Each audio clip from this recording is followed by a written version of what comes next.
This is The Gorge, the podcast where my friend Sarah, my friend Oates, and my friend Saturn gorge ourselves in overanalyzing a topic. The Gorge is brought to you by Patreon. That's patreon.com/thegorge, where for just $5 a month you gain access to not one, but two entire podcasts. $5 gets you Takeout, a monthly commentary track where Ben and I decided we don't feel like playing something, so we just talk over it instead. And $2 gets you a lot of things. It gets you Praetorian Pals. It gets you That's How You're Walking Into. It gets you whatever dumb bullshit we feel like doing that month. Pathetic fools. There's no escape. Sometimes it's Praetorian Pals. Sometimes it's... We recorded something that's decidedly not Praetorian Pals, but Final Fantasy XIV is still involved, so congratulations, it's Praetorian Pals. We call it Praetorian Pals, you know. It's fine. It's the $2 tier gets you everything, any like inane bullshit we decide to record. And then if you want to pay $5, you also get Takeout. That's how that works. In honor of That's How You're Walking Into, and carry on its spirit, the $2 tier is basically a gacha. That's correct. That you just you just kind of pull, and sometimes you get a 5-star, which is we actually do Praetorian Pals. And then sometimes you get the Left 4 Dead stream we did. That's correct. We did a Left 4 Dead stream? Sometimes you get Gilderai, and sometimes you get Kama. And you hope that you're going to get Kama. I'm going to be honest with you. I think a lot of the things we put on the Praetorian Pals feed are optimistically Atalante Altar. On a good day. Usually it's like a Jason, right? Where it's like, oh, this is a looping saber, but it's Jason and its damage is bad. I think this analogy is getting away from us. Anyways. Look, we don't do That's How You're Walking Into anymore, so you have to permit us to get our toxins out. Until we do. One day we're going to do That's How We're Walking Into with Saturn and Oates instead of Ben, because I'm sure they have completely different questions. That's a good idea, actually. That would be fun. I worry that all the questions I have are going to be you looking me in the eyes and telling me, I don't know, you have to go read Tsukihime about that one. I'm going to have to do it eventually. Anyways, hey, we're off topic. We should probably talk about the other thing that we're actually here to talk about today. Yeah. Speaking Patreon.com/thegorge. Yes, there we go. Speaking of controversial fiction. Yes. It's the second part of our Metal Gear Solid retrospective, in which we have made, as a reminder, the insane decision to split this into a Solid Snake half and a Raiden half. Or I guess generally a Snake half and a Raiden half. Yeah. Because the other one covers some of Big Boss as well. But today's going to be the Raiden half, which, for those of you at home, is MGS2, Metal Gear Rising Revengeance, and then Metal Gear Solid 4 again, but this time more of the good parts of it instead of the really shit-ass bad parts. Focusing on the highlights of Metal Gear Solid 4, which is Raiden and Ocelot. That's correct. And no one else. This is also kind of the Ocelot Power Hour. And, admittedly, he got a lot of play last time in MGS3, but I feel like we're going to end up accidentally bringing up MGS3 again just to talk about how cool Ocelot is. But listen, Metal Gear Solid 3 didn't have Ocelot show up and all of a sudden the Hounds start playing. That's right. It's true. That's true. And this is post me watching the Steak Bentley video as well. Oh, good. I'm so good. glad. We have that as well. Yeah. I think this is speaking of Ocelot, MGS3 is a great showing for Ocelot, but 4 is really just like him at his absolute peak. Yeah. 4 is Ocelot at the absolute most hammy he could feasibly be before you start doubting him as a character. 4 is Ocelot showing up and being like, "Come on, guys, aren't we doing this? Are we having fun?" Like he's the only one who cares.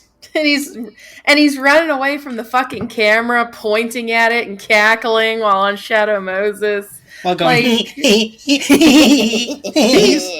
the one guy in the D&D group where, like, the sessions have been going pretty bad for, like, the last couple months and everyone's really burnt out, but he knows that, like, to give in is defeat, and so he's doing his best to go fully in character to keep people's spirits up and causing all sorts of chaos and really just throwing a spanner in the works. Yes, the old man Henderson. He's had an idea for this campaign for like 3 years now. And no matter how burnt out everyone else is on the campaign, you are not taking this from him. He is going to hold the GM at gunpoint and make him do this idea, which I think we should all aspire to that. That's correct. I agree. Your whole life. And what we're saying is try to be an Ocelot every day in your life, people. That's right. Be extremely enthusiastic about your stupid plans and very, very homosexual. The first cutscene he's in as Liquid Ocelot in 4, he knows Snake is there. Oh yeah. And he's like, hey, it's me, I'm a character. I have to stress, because I don't think the overcoat counts, I don't think you see Ocelot wearing a shirt literally once during MGS4. No, of course not, because he's Liquid Ocelot, remember? Right. Wink, nod. Liquid doesn't wear a shirt. Should probably talk about him a little bit in MGS2. Yeah, we should probably, now that we've done the in media res, we should probably flash back to the beginning of the Sword and Tail. Now that we're done with our cold open now. So the thing, right. the question I have to ask is because MGS4 kind of retcons it, right? Sure. There's a Watsonian and a Doyleist question I can ask about the big quote twist about Liquid Ocelot. Oh, we're getting structural, all right. Yeah. So, do you think Kojima at the time knew that Ocelot was faking it? Well, there is actually an answer to this. And as I believe it is explicit, I forget where, or if it's like developer commentary or whatever, it is real in MGS2. And he gets it removed because it's wildly inconvenient, and then hypnotherapies himself into having a real replacement that isn't actually real. That's why he has a robot arm in MGS4. You'll notice it's not Liquid's arm anymore. It's the most insane explanation for that ever, Saturn. So, thank you. So that kind of answers the Watsonian question. Mm-hmm. What's the Doylean question then? The Doylean question is: Did Kojima know at the time that Ocelot was faking it? Well, he wasn't faking it until MGS4. Right. But was that the plan all along? Did Kojima go like, no, this is dumb, I'm gonna not do this anymore? Oh, you mean this Kojima walked it back? I mean, they gave him the separate, the arm model that's obviously a synthetic arm, so I have to assume that was intentional. Yeah. Yeah. At the very least. Maybe it wasn't when he started development, and then he decided later it would be that.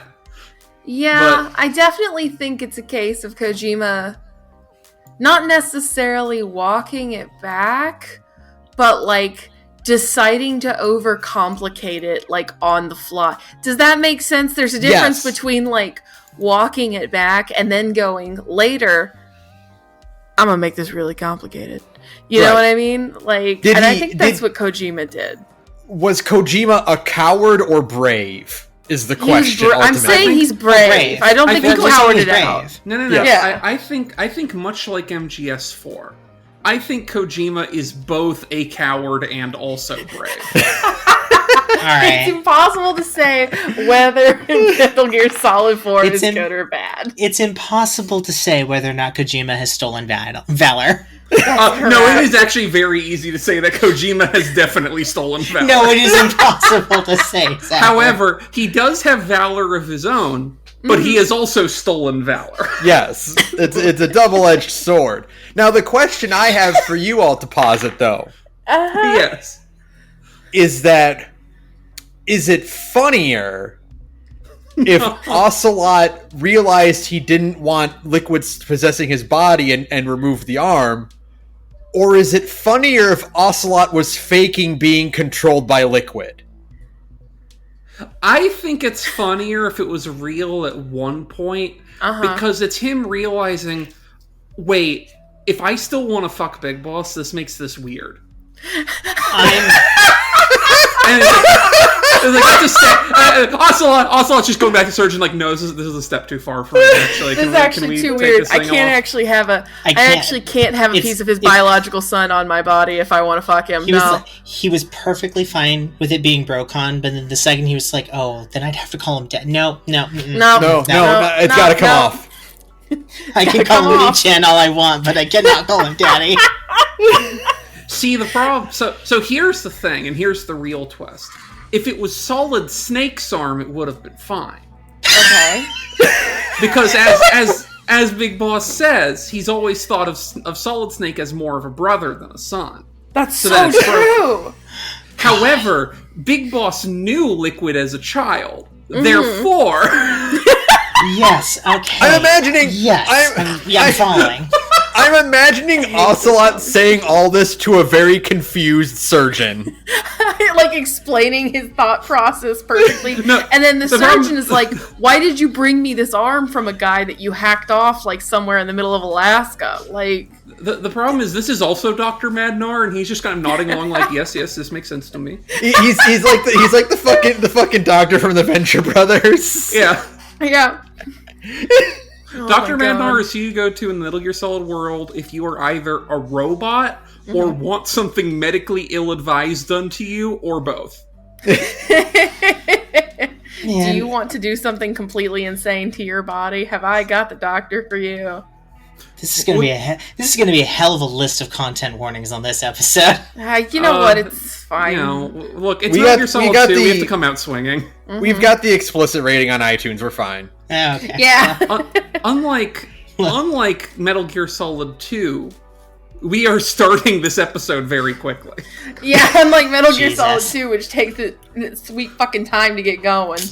Really, Like, I love that game, but like, damn. Also, by the way, this is the part in Metal Gear Solid 2 where I reveal, actually, I'm the host of the Gorge podcast. Sara and Ben died in the tanker incident, and they'll come back later under assumed names. Meanwhile, I'm the person on mission control who's just consistently and constantly dead naming Saturn. Oh, so you're Rosemary? Yes, exactly. I see. I don't think that counts as dead naming so much as it is her being very bad at her job. She is at least doxing him. Yeah, it's doxing. doxing. That's probably the word I should use. I mean, you know, both are bad. One of them is like really, really rude and like insensitive to do, and the other is just a crime. Yeah, if dead someone, naming's a crime. Like, what would dead naming is a crime? It gets you put in front of a firing squad. It gets you put in front of a egg. The question is, would it be worse if someone dead named you on Twitter or like posted your address, like addressed you by your address, like your street name? My street name. It's like the big dick version of posting somebody's IP address. My true name or my street name, which is a Big Boss. I think you could improve fate by servants having both true names and street names. They fucking get around like revealing their true name by giving them like your porno name, which is like the first pet you owned, and your street name. Oh yeah, God. That's just how you steal. That's just how you steal Saber's identity. Yeah, she's like, hey, I'm a Kotpalug Camelot, and I'm like, okay, all right. Okay. Mine would be Peaches Gay Rio. Nice. Oh god. Nope, That'd be Rusty Grove. Rusty Grove. That's a good one. Man, that's a Like good that one. Mine's terrible. First- It's not good. Street name. I think, because like if we're going a street name, it has to be like a street name, right? Like your first actual street name. It can't be like 9th or whatever. Right. I think mine would be Gage Premier.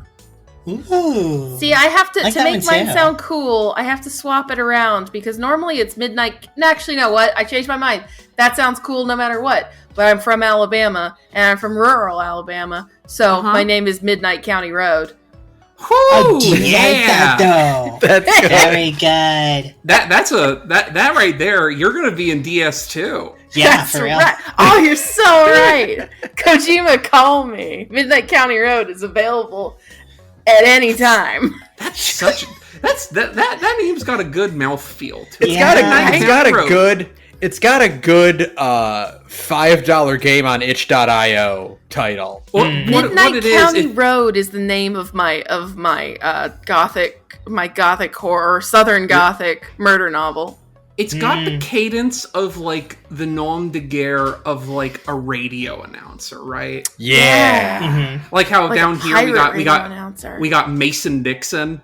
Yeah, like that's just true. a guy named Mason Dixon. Sarah's radio announcer Sona, Midnight County Road. It's good though. I really like it. We're really Metal off Gear topic. Speaking of radio announcers with persona fake names, Metal Gear Solid 2. Metal Gear do Solid that? 2.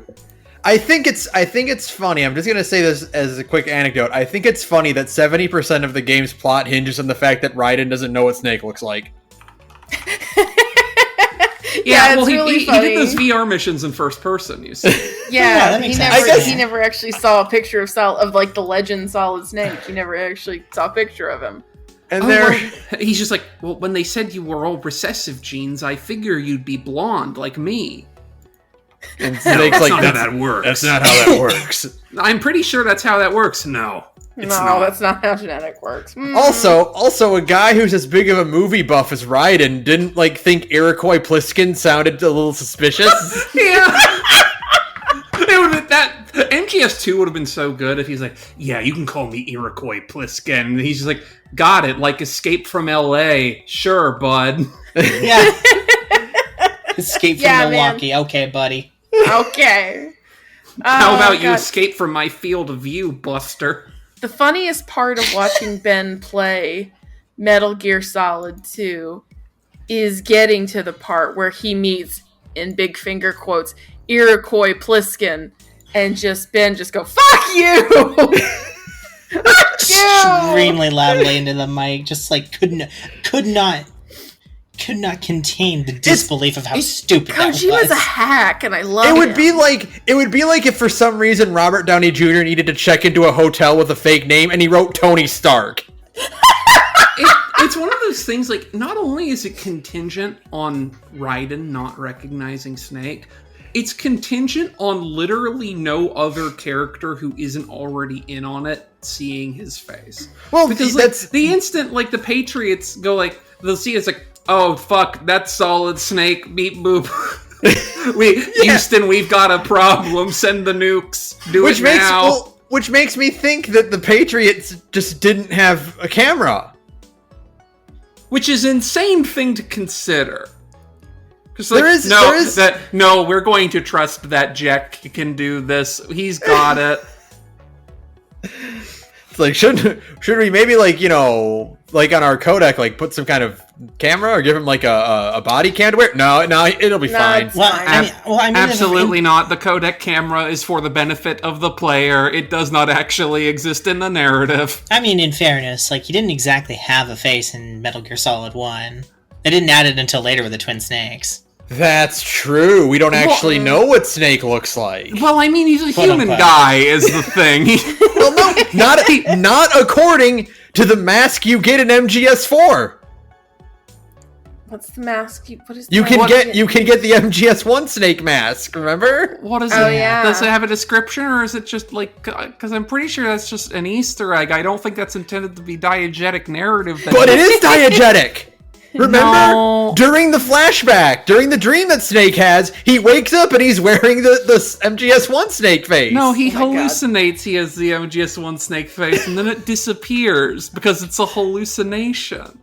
No, but you Because can it's equip much it. like the Having a codec brain. videos, it's for the benefit of the player. I don't think Kojima intends that in the year 2005 everyone was low poly. We know that's simply not true. That's not true. Everybody in the past was black and white. Yeah. Yeah. How is it that people had good character models in MGS3, and by the time we get to 2005, everyone's made out of fucking cubes? It's the same Well reason said, that and have you that ever- Ancient Apocalypse has a audience on Well, no. Netflix. The answer is that MGS3 is a retelling I'm concerned. set in the modern era. No, it's not! I'm concerned that Saturn might be from a lost belt and doesn't really understand how the human history works. I feel like we're Calvin's dad.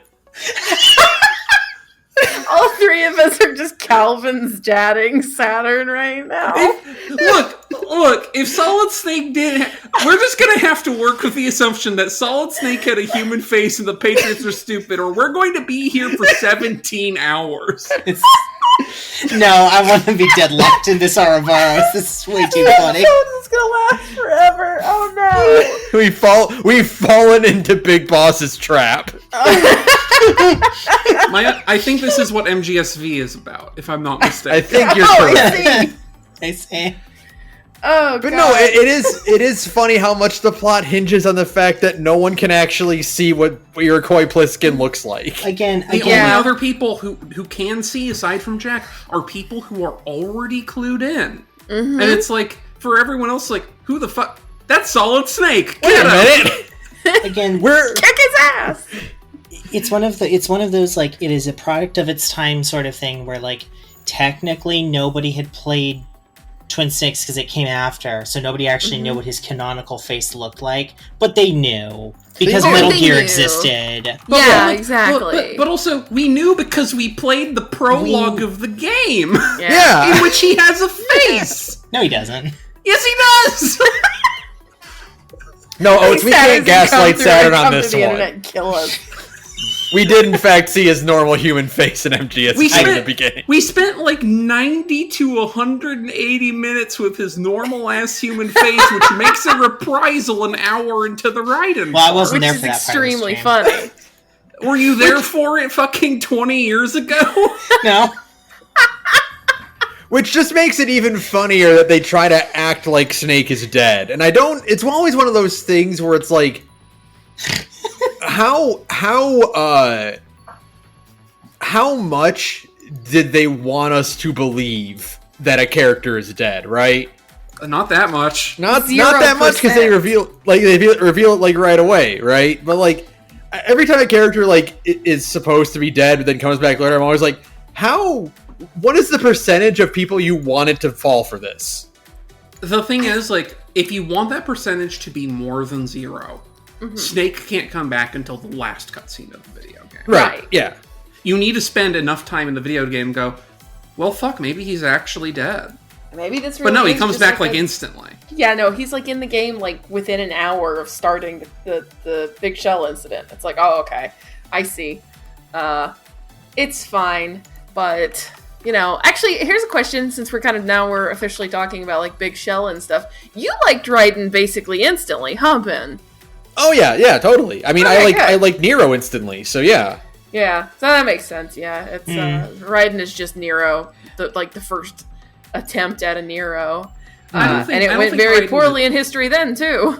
Yeah, Raiden is like not in modernity a controversial character, and I think even like in retrospective, like going back and playing the game in 2023 like we did, he's not that controversial a character. But at the time, it's like, hey, we're making a second Metal Gear game for both people who started with Metal Gear Solid and for people who've been following it since the original Metal Gear. We have a new protagonist who is as different image-wise from Solid Snake as you could possibly be. Because like it's the thing that Kojima was talking about, right? Where part of the design intent for Raiden was he was supposed to be more of a to use his own blunt wording here, he was supposed to be more of an effeminate pretty boy to appeal to the female audience of Metal Gear. That's correct. And then it's like Solid Snake himself is supposed to be kind of a Bond kind of archetype, right? Right. And it's like complete. There's a very especially for early aughts video gamers, there is some politics there in that shift that are not like it by a sect of people who have particularly fragile egos and immalleable gender identities. That's correct. And go ahead. I was gonna say, I remember when I started Metal Gear Solid 2, like, it was a Let's Play because I didn't actually own it at the time. I did kind of go like, what the fuck are we doing with this if we're not gonna go back to Snake? And then Snake shows up and I'm like, oh, okay, never mind, Raiden's the best. I get it. Yeah. It's like, fine, I don't care. Yeah, I think if Pliskin hadn't showed up when he does in the game, I think maybe there would be a little bit more like residual annoyance at Raiden, because it's like, no, we want our extremely gruff, stupid asshole guy, right? Right. Well, because unlike Snake and MGS1, Raiden is very aggressively not cool at all. No, he isn't even a little bit He's kind of a cool. lamer. He has a very weak first impression, which if I had not had like the foreknowledge of Raiden from Metal Gear Rising as like a oh, you're going to get to this eventually. Sure. kind of thing in my head, like I would probably be a little bit like lukewarm on Raiden when he's first introduced and been like, I played a lot of video games. That makes me as good as Solid Snake, right? No, man. No.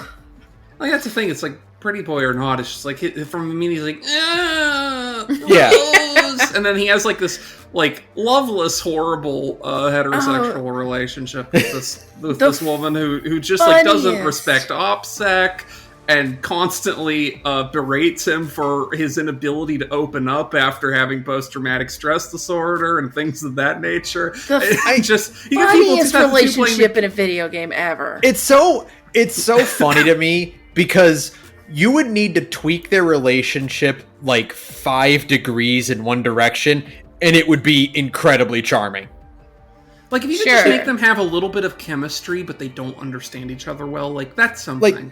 Or they don't really have chemistry, but they do understand each other well, like, that's also something. Like, but what it is they don't have any chemistry, and also they don't understand each other. Yeah. Why am I here in this cutscene again? Like, what? Hello? There is a world in which the two of them spending their first date watching King Kong on loop after getting into a huge argument about what building King Kong climbed is a really, really charming and adorable first meeting. It's really funny is what it is. Yeah. It's extremely funny, and if you write it well, you can characterize it as them both being kind of like, obsessive or competitive or weird movie buff people. Yeah, wanting an excuse to spend more time with each other and not really like, if you write that well, you can sell that. But however, we don't get that. much like the version of the prequels of the prequel trilogy that exists in certain people on Twitter's minds, which is to say the prequel trilogy is in fact bad movies for the most part. They both could have been good. The prequel trilogies could have been good, and also MGS2 could have been good. You wouldn't have had to change that much. However, they're both really poorly written is the problem. The way, here's how I'll put it. If a lot of the bad things in MGS2 were deliberate, they'd be great. Oh, yeah. If Rose and Raiden's bad relationship was deliberate, it would be great. But as we've covered, well, on stream, I don't know if we talked about it that much last episode, but we talked about it a bit on stream.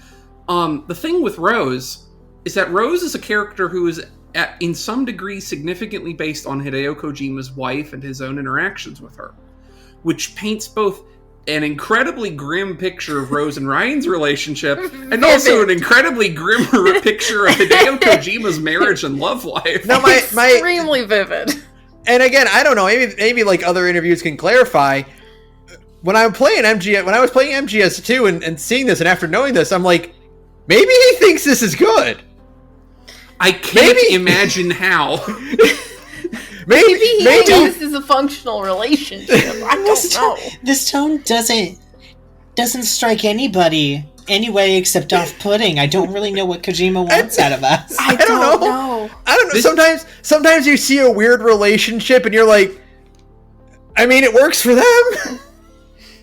Like, again, this is like the Rose-Jack relationship. Like, it's the worst in MGS4, but like it's the thing that comes up in MGS2 that is the thing that makes me always compare Hideo Kojima to George Lucas, right? Which is to say, George Lucas's writing is fine when people look at his scripts and go, no, I can add some heat here. Hold on one second, let me cook. George Lucas's scripts are very bad when people go, well, it's George Lucas, so I'm going to do whatever he says, and then deliver his scripts word for word, and then you just get like really terrible dialogue with negative characterization, which is what happens in like all the Jack and Rose conversations. Yeah. What I'm saying is they needed what are their names? The detective and the android from Detroit Become Human. Yeah, Hank and Connor. Yeah, they needed the Hank and Connor like recording scene improv where the actors just like, no, we're gonna make up our own dialogue here that's better, and then just do that. It would have been better, I'm certain. And then when Kojima gets mad, they're like, no, we're keeping it because it's better. When Kojima gets mad, it's go, whatever, it's the English version of the game, you don't care anyway. In a better world, we would have had the meet cute described as is, and they would also like continuously make like bad romance like badly written romance jokes in jokes to each other, and it would work extremely well. I think that's literally it. Like if Jack and Rose literally did the I hate sand thing, but as a bit to each other, immediately raised it to like, oh, this is just how they interact. This is their thing. If instead of like or King Kong meeting story, if they're like referencing old schlocky romance movies at each other, the thing that would have made them, that would have instantly sold them, is if Rose on one of the codex says, "I love our relationship. We're just like Padme and Anakin," and Raiden agrees with her. Yeah. I think even in 2002, I don't think Kojima could have gotten away with that. It is a matter of public record. Kojima is lucky he didn't get sued for MGS2 as is. No, the Iroquois Pliskin thing is like, John Carpenter coulda. No, here's the thing, Sarah. This is 100% true from the mouth of John Carpenter himself. The right holders for Escape from New York wanted to sue him over it, and John Carpenter had to talk them down from it. Because he's like, no, I've talked to Kojima. He's a cool guy. Don't worry about it. It's like, let him cook.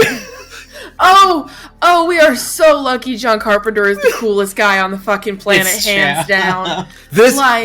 Knowing this makes me very excited for Toxic, for the game he's putting out. Well, I have Toxic Avenger, No one liked that trailer when it came out because it's like the zombie co-op shooter, and I'm like, y'all, the reason it's a zombie co-op shooter is because I know for a fact John Carpenter likes zombie co-op shooters. They are his favorite kind of video game. That's why he wants to make one. The second I saw his name on it, I was like, wait, hold on, let him cook. Let him cook. Wait, but you have to let him cook. He's John Carpenter. I'm sorry. He made the thing. He's gonna come up with some insane zombie boss that's gonna make us lose our minds and almost shit our pants. You know? Listen, we all need another.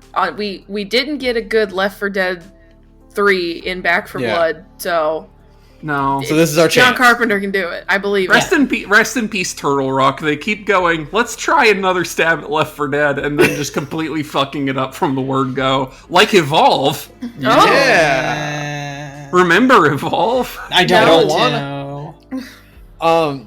But no, I think just to go back to Kojima and George Lucas, the Raiden and Rose relationship brings to mind one of my favorite anecdotes about George Lucas, which is him walking into a boardroom or like checking in on someone making a game, and he picks up an action figure of Darth Maul and an action figure of some other character who's the same race as Darth Maul, and they're separated by 1,000 years in the timeline, and he goes, "They're friends."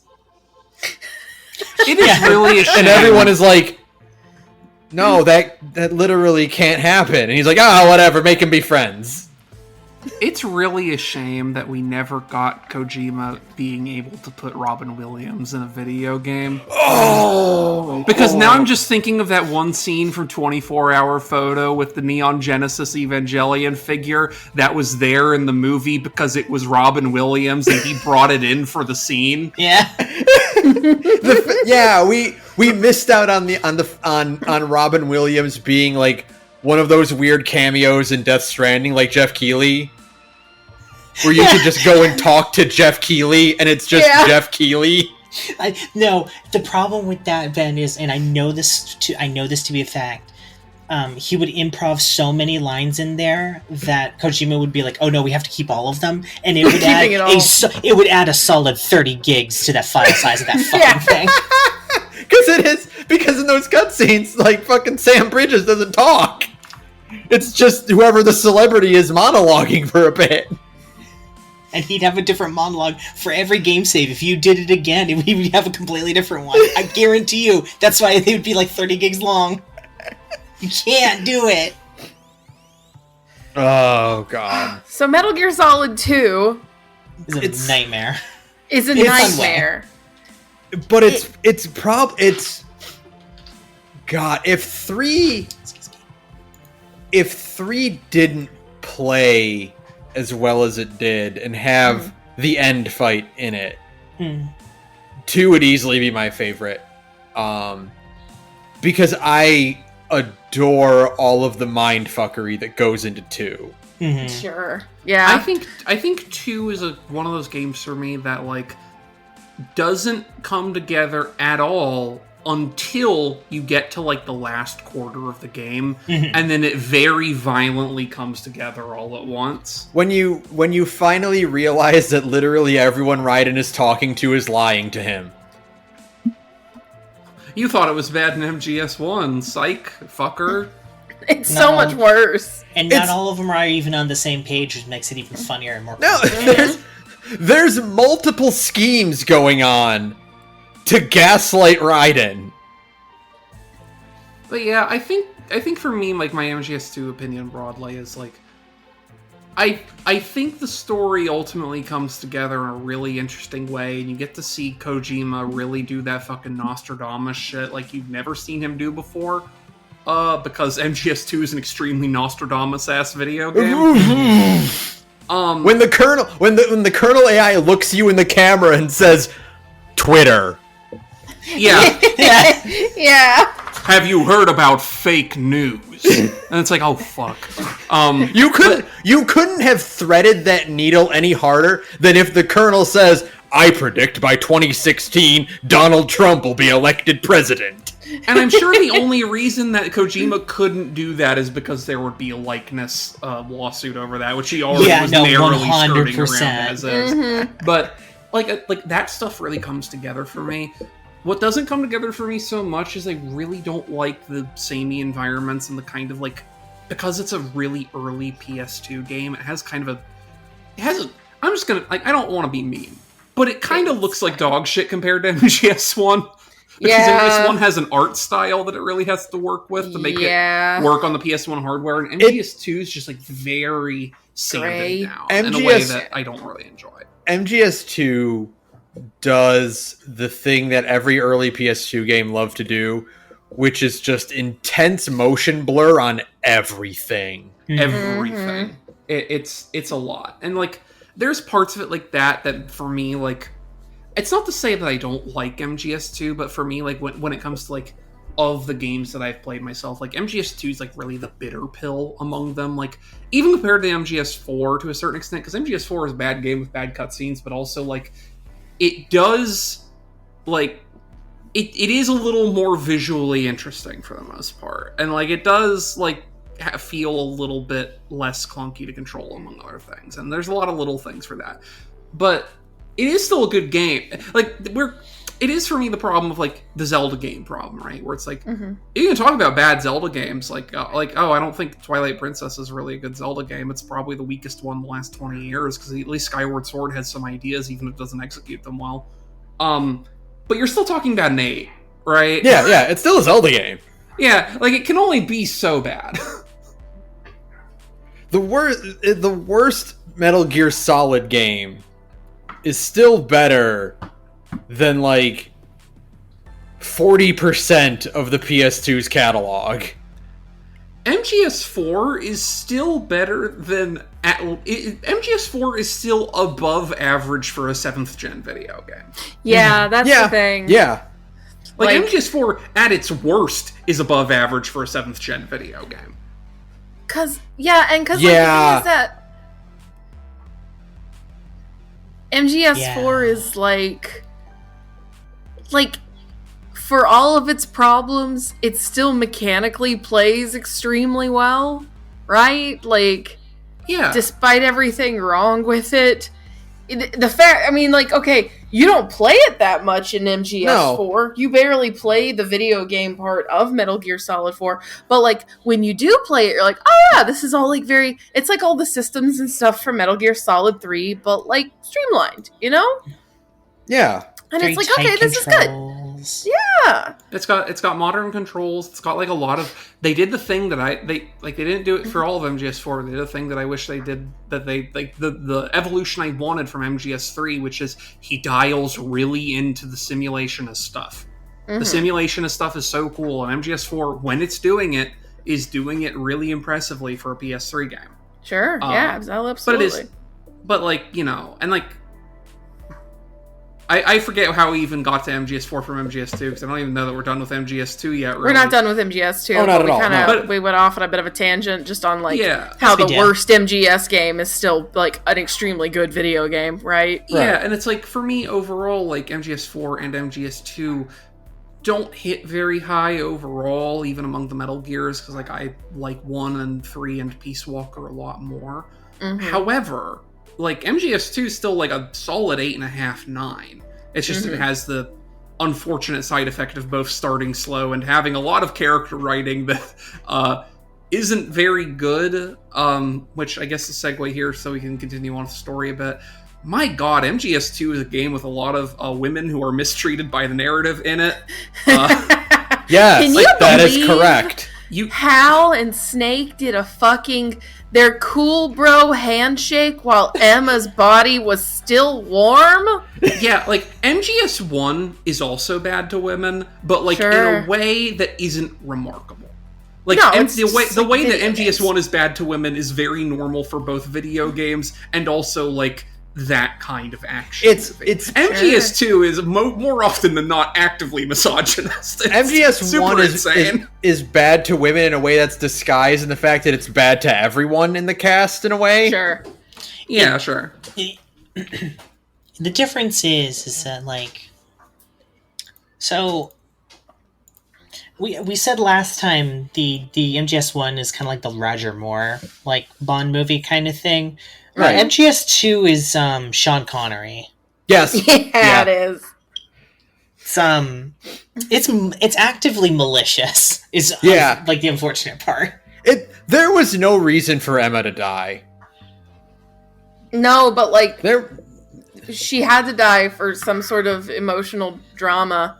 You They just spend didn't- all this time like escorting this chick around the base, and they had to do her super dirty. They keep killing people. They keep killing women specifically just to get a rise out of Otacon, and I'm kind of sick of it. Literally yeah. all He three literally fucking games. He literally pisses himself over nothing. Why would you want a different emotional response out of him that involves killing somebody? And it's like one of those things, like, the only way that Kojima can think of to emotionally torture Ocelot is to just sort of kill women at random. That's right. Like, that's it. That's all it is. Ocelot not Ocelot. God damn it! Otacon. Otacon is an. I think is I a- made that mistake first. I'm sorry. I've been drinking. It's okay. Otacon is an engine that just generates women to fridge, right? It, Like, that's it his happens whole literally thing. once a game. Yeah. Literally every single game that Otacon is in, somebody that like Otacon is either like romantically or just like emotionally entangled with, it gets got. It's like, okay, Kojima. At Okay. least 4 women have been fridged directly because of Otacon. Maybe more. Actually, no, definitely more. Because we have Sniper Wolf in 1. Yep. Right. We have a sister in 2, Emma. Mm-hmm. We have Naomi in 4. Correct. We have, well, this is for Huey, but I'm counting it. We have Strangelove in V. Yeah. Mm-hmm. And then we Yeah. have Otacon's mom. Yeah. And then, well, no, so I have Stepmom. We have a lot. We have both Otacon's mom and Otacon's stepmom. Yeah, it's amazing. And then Like, also we kind of have Olga, technically. it is impressive. She has to die so that he can adopt her child. This is why Sunny is not with him in Rising. No, he's a mortal They threat had to to get her her out to safety. keep her alive. She's like, I gotta get out of here. Sunny, with her sweet little tisms, noticed a pattern and went, Uncle Hal, I gots to go. I gotta go. She was You know? she was looking at obituaries and looking at dates and being like, math don't check out. I'm going to NASA. No, so here's the thing. Emma was 18 when she died. That means in Metal Gear Rising, Sonny's looking at that clock like, in 7 years, I'm in danger. Yeah, the time limit is up. The second I hit the age of majority, it's a target over my back. I gotta go. Sorry, Uncle Gotta Hal. get out of here. His Planescape Torment curse will get me yet. much like Planescape Torment, every time Otacon would have died, a random woman in the script dies in his place. Otacon.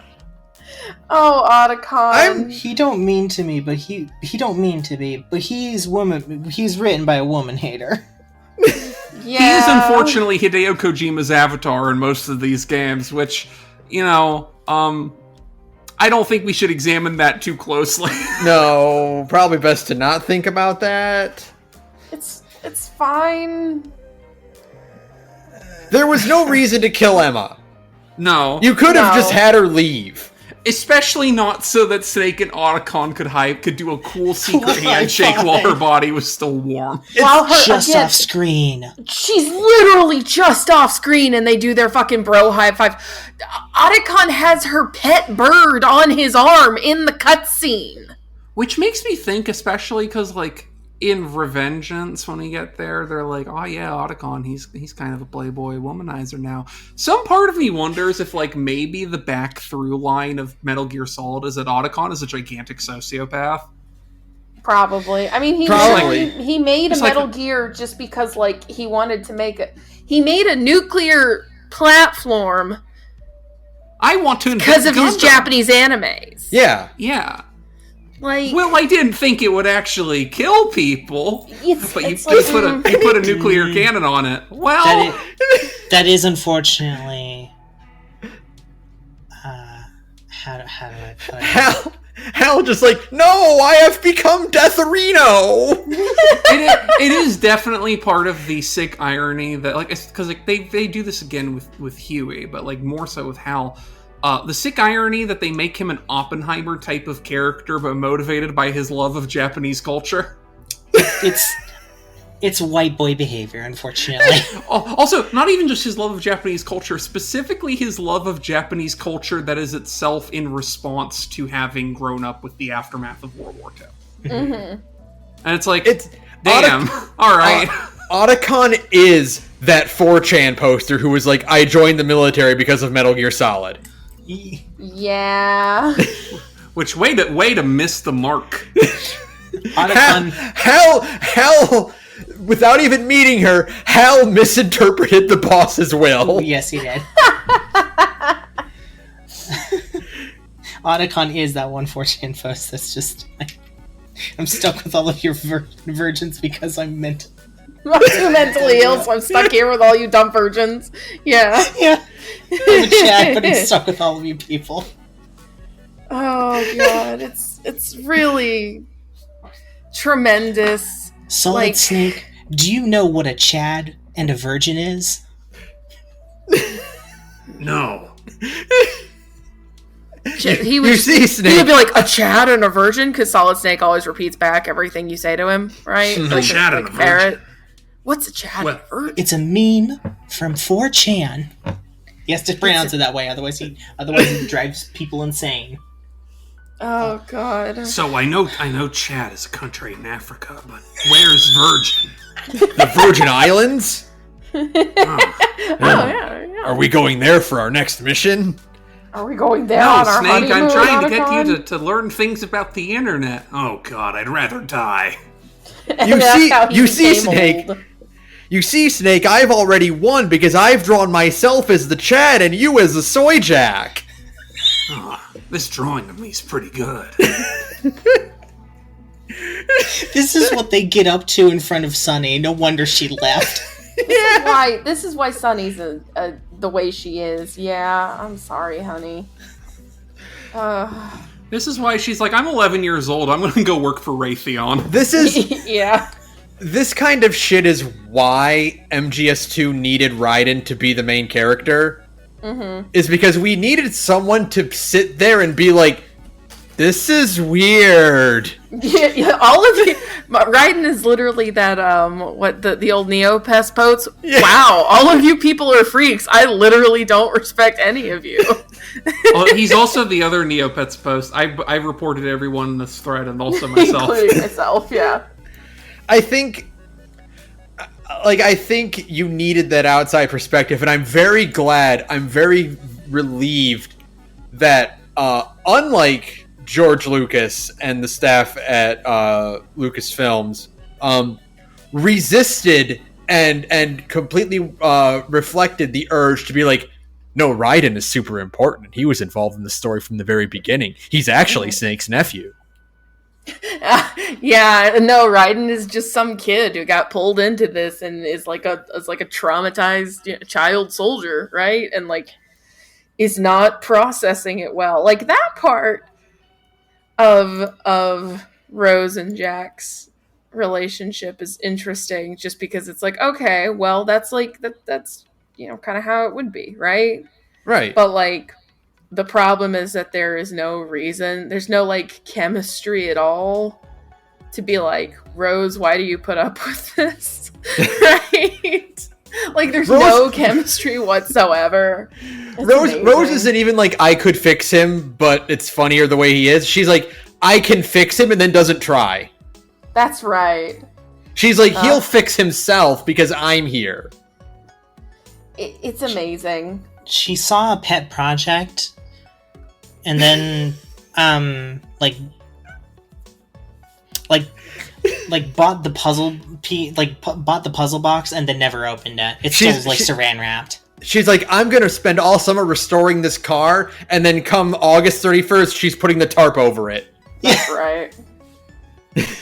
But like, God, there's the thing is that like MGS2 is just what a weird game in so many ways, because like it has a ton of characters in it, but like Dead Cell are conceptually cool, but most of them are just nothing, right? Dead Cell. I'm gonna be honest. It has been maybe 2 weeks since we we played Metal Gear Solid 2. I only remember Vamp. Well, it's like That's you correct. have Vamp, who's Vamp. And the only reason I remember Vamp is because he's in MGS4. Yeah, and then you have Fortune, who doesn't Alright, Fortune. Nothing I character. like Fortune. Nothing character. She doesn't have anything going on. Her secret power isn't really anything, and also you don't ever actually fight her. Like, you get a fight, but it's not the fight, and they make you think you're going to fight her later, and then you don't. One of those things. And then you have Fat Man, who's literally just there for a bit. Fat Man, who isn't actually part of Dead Cells. He just showed up. Like, you have to, like, Dead Cell, as we know, like, and yeah, like, Ocelot's there, and, like, there's other characters there, but Dead Cell's two people, functionally. Yeah. And, like, one of them is an extremely nothing character, and the other one is also an extremely nothing character who's only slightly less nothing because they actually come back. Mm-hmm. Dead Cell feels the most like No More Heroes Assassins, in which they have nothing to do with each other, but their concept is really cool, so you still remember them.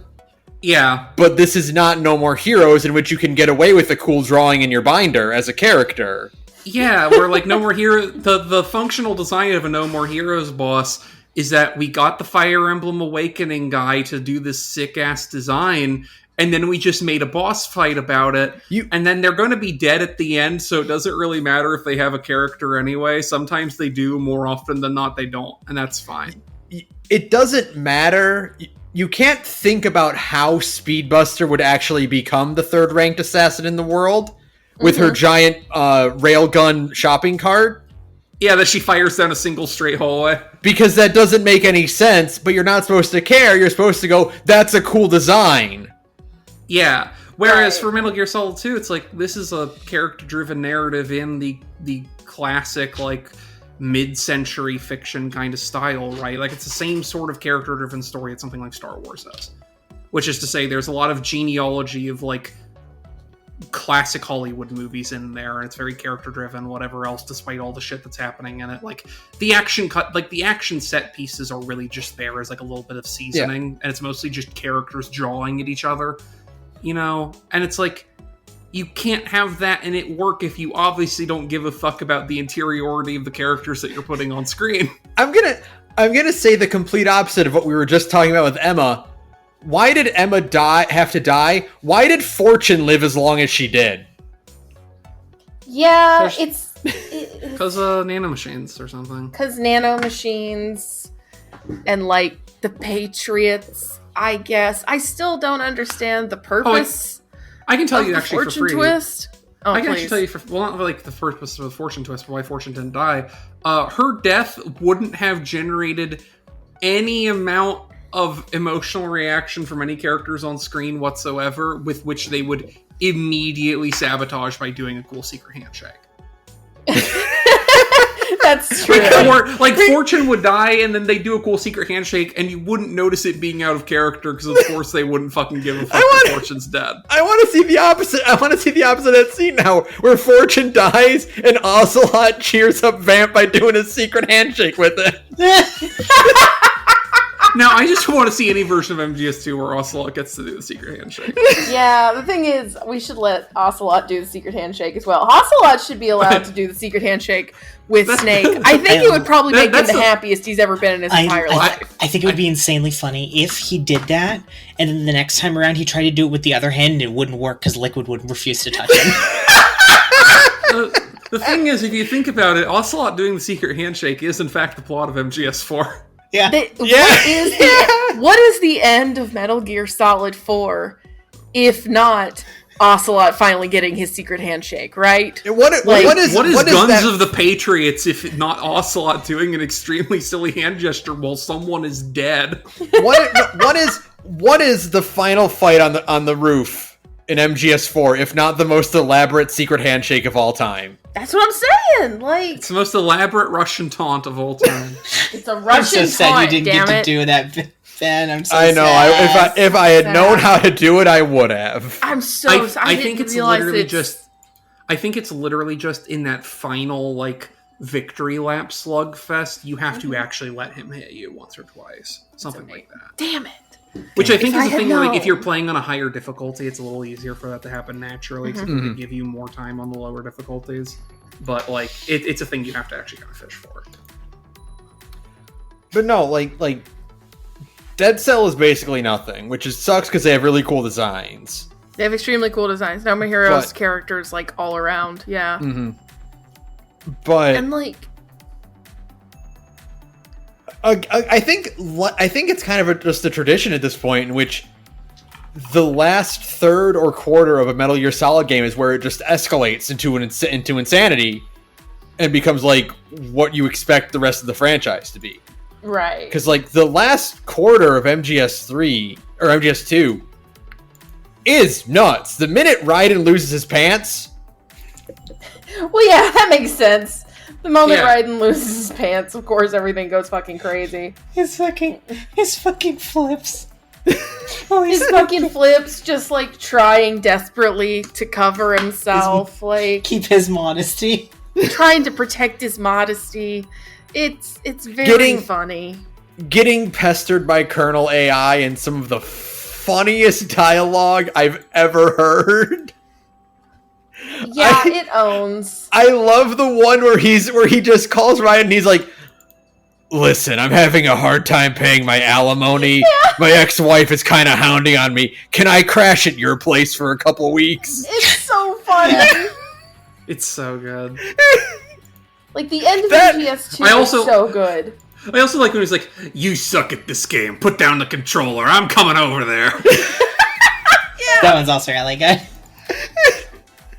Just like, this is the Patriots AI Yeah. saying This is this. their idea of, like, getting to you.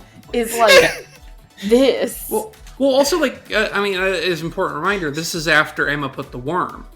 Oh, that's a good point. Oh, Yeah. that's true. Yeah, Which- okay. That's why they're acting up, because she uploaded the worm, and that's your first hint that that's the Patriots, because they're all bugging out. Which- But it's still like them bugging out is them saying shit like "I need scissors 61." Like, what part of the worm did Emma program that turns the Colonel AI into like your drunk uncle? He just reverted it back to an earlier version of ChatGPT. I thought you were he gonna just say. I thought you were gonna say it reverted back to an earlier version of the Colonel. Or like, Yeah. or also the part where he's like telling you the story about this time he was driving near Point Pleasant and he got abducted by aliens. Oh, Ben, you never saw it because I completely forgot it existed. There is actually a reference to that in Metal Gear Solid 4. Because Really? in Act 2, there's a part where you can kind of go out of your way and you can actually find a crop circle. And if you go near it, it plays that codec from MGS2. That's so funny. Oh, that's crazy! I love that. Insane. It's Hideo impossible to Kojima, say. folks, it's impossible to say whether Metal Gear Solid 4 is a bad good video or bad. I think it's a good video game is the problem. Like, despite everything, I think Metal Gear Solid 4 might be a good video game. Do we want to segue to Metal Gear Solid 4 now? We've been doing this episode for nearly an hour. I just want to reiterate just really quickly about how hard Kojima threaded the needle of predicting what the world would be like in 20 years. It's so fucking Yeah. I was like scared in that cutscene. Yeah, you feel like a prime, because like if somebody walks up to you, right, and starts telling you the future in a way that is like believable, like if somebody walked up to you and like really like looked you in the eyes and told you the future and like in your soul you believe them, like that would scare you. Yeah. That is what is happening at the end of Metal Gear Solid. Like, Hideo Kojima is looking directly at you and telling you the future. And, like, even when you were younger, when I was younger, I got to that bit and I was like, don't know how I feel about that one, Kojima. Kojima literally did that thing that you could only write in a movie script about time travel, where he's looking out at the gathered crowds like, well, I can tell y'all didn't like that one much, but your kids are gonna love it. Your kids are gonna love it. Yeah, it's the end of Back to the Future. Yeah, he literally busted out the sports almanac on us. Yeah, It was it's amazing. And it was like we were joking, like there, because he had to cut some of the stock footage or rewrite the ending because of 9/11. It's like we were joking, like, yeah, he probably had to edit out footage of 9/11 from the stock footage, and they're like, yeah, you can't put that. How did you get this? This was in the game already. How did you get this footage? How did you do this? He's like, I looked into the future and saw it. It's like, but I got the footage from my crystal ball. No, Kojima's just do that though. It's not even that. Kojima's just like, isn't it obvious how it's going to play out like this?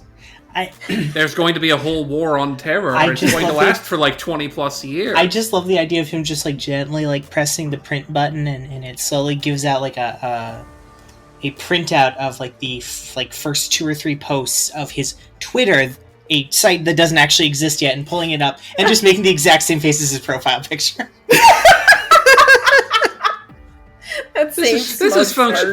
This is functionally what Daniel Aronofsky's directorial debut is about. Tied to chaos theory. Yeah. Yep. Sometimes you accidentally program a computer that knows the true name of God and can in fact predict the stock market with they insane send somebody accuracy. to kill you. Yeah. Yeah, and then 10 both the years secret later, cabal. you have to plagiarize the Satoshi Kon movie. Yeah, it's fine. so sometimes you do that, and then like, I get, thinking about it, that is basically the plot of like a Metal Gear spin-off, is because he makes a supercomputer, and then like he is pursued both by the CIA and also like a sect of like Kabbalist mysticists, and also the KGB. And he can only solve that's the just problem Metal Gear Solid 3. Like he can only solve the problem by giving himself a lobotomy and forgetting how to do math. That's right. Like that. That's MGS3. We know for a fact that something like the Patriots or the Illuminati can't exist, or at least can't exist in any form of power, because he's still alive. Yeah, that's true. I see, Ben. I don't know, because we're really quick coming to the point with that line of thinking, where it's like the point you get whenever you talk to conspiracy theorists, when you're like, well, why the fuck would the movie Matrix exist if we lived in the Matrix? Mm-hmm. Like, clearly the Matrix would not allow us to acknowledge the fundamental operating principle of the Matrix. And we're like, no, it's to keep you docile, to make you think you figured it out. Suddenly we're all just turning into like pointing at the corkboard freaks. Yeah. Pepe Sylvia. I'm getting all this I name gotta for know. Pepe Sylvia. Lolly Pepe Sylvia. That The bit lolly gets a lily lot. low. That bit gets a lot funnier when you realize that it's just that he does not know how to read the word Pennsylvania. Yeah. Yeah. I'm gonna be honest with you for a second, Saturn. I really thought we were still talking about Hideo Kojima, and La La Lu was just like a catastrophic misreading of the word. No, that the problem is the Pepe Sylvia scene could also be a Metal Gear Solid 2 scene without any changes. Oh, easily. That's a codec call right there. Yeah, literally, it's one of the Colonel codec calls after the worm gets put. He's like, Pepe Sylvia, I'm getting all this mail for Pepe Sylvia. And I went to the director's office, and you know what? No one was there. No Pepe Sylvia. I've got boxes full of Pepe Sylvia.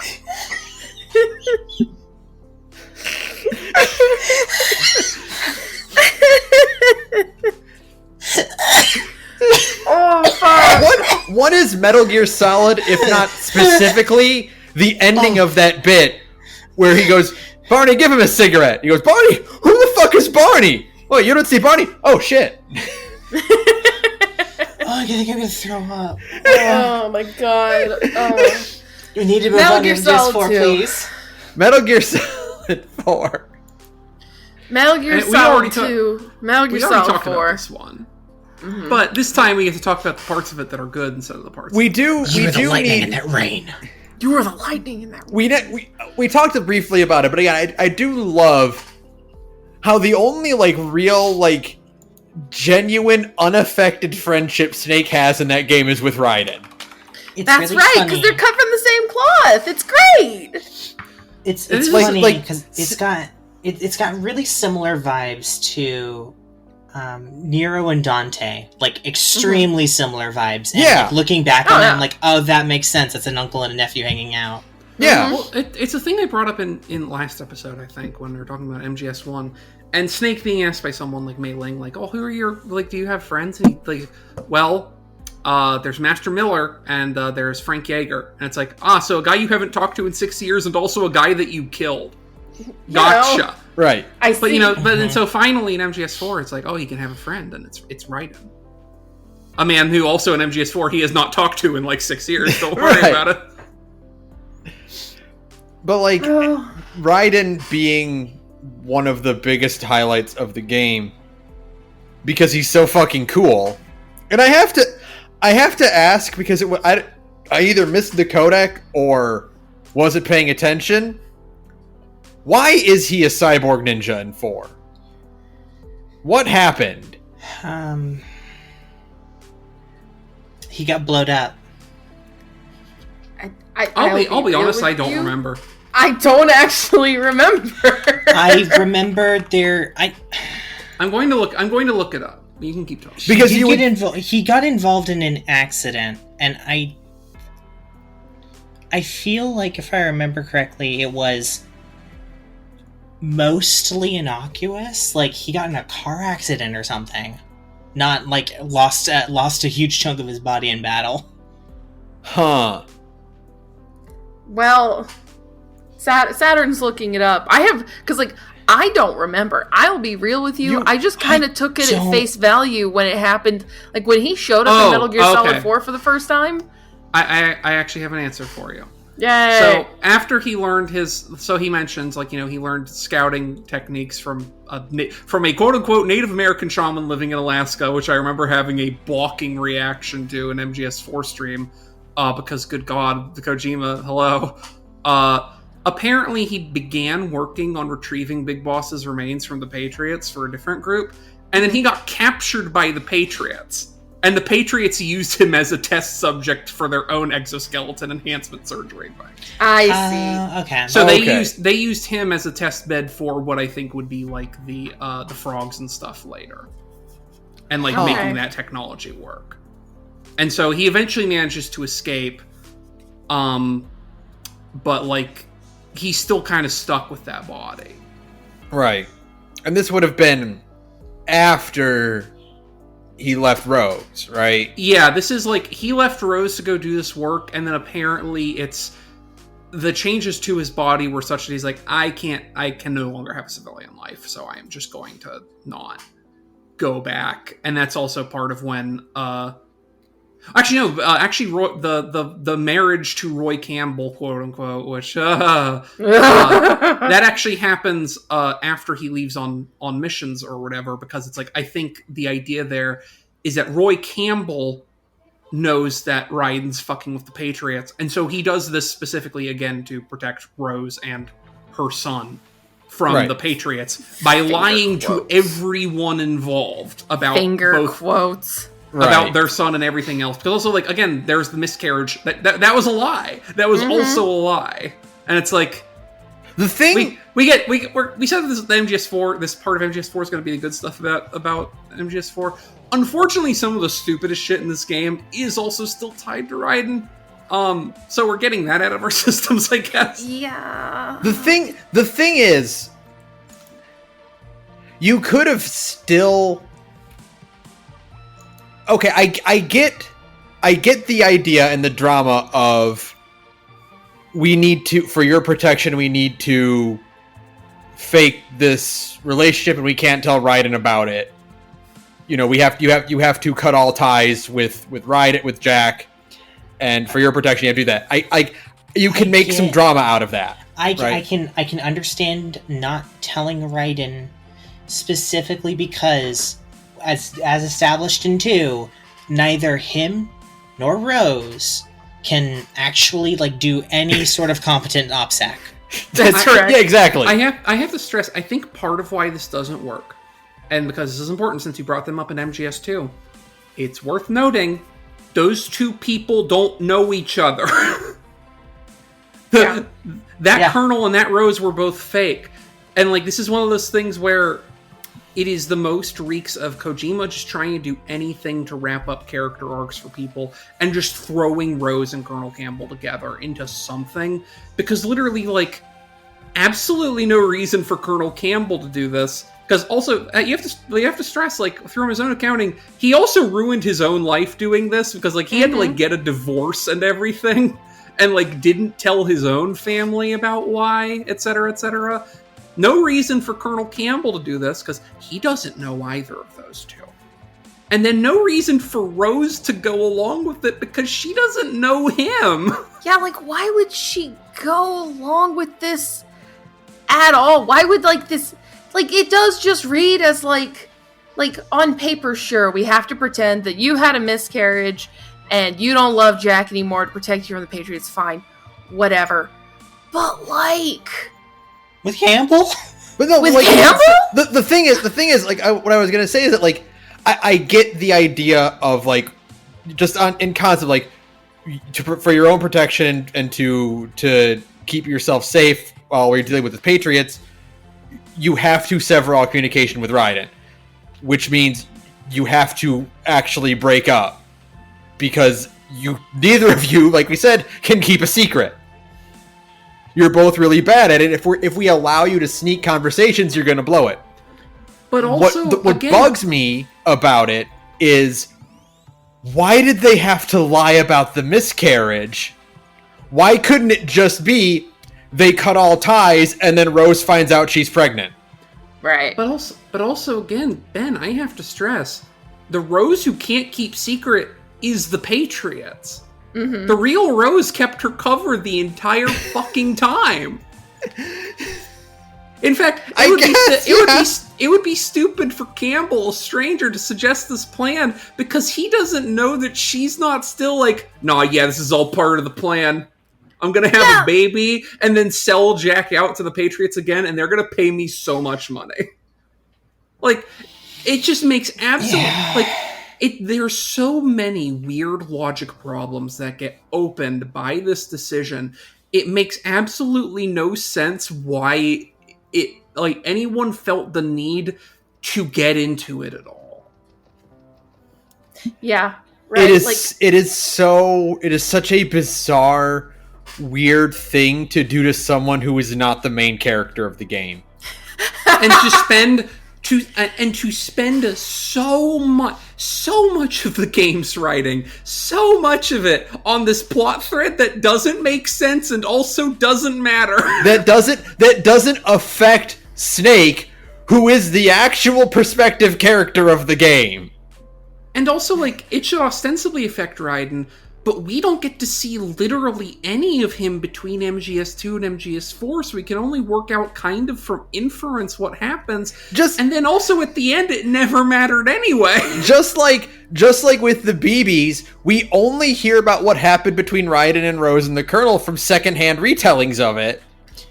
It's like, why didn't you just make the game about that? Literally, the only thing of substance that even happens as a result of this is Snake, like, going up to bat to defend Raiden, which he would have done anyway. Yeah. Mm-hmm. It doesn't make any sense. You could have just, like we said last time, Rose should not have been your only other codec in the game besides Hal.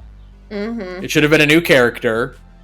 You could have had a subplot about Jack and Rose being separated because of capital R reasons. Sure. And then at the end of the game they reunite and they're happy because they finally get to be together because the Patriots are gone.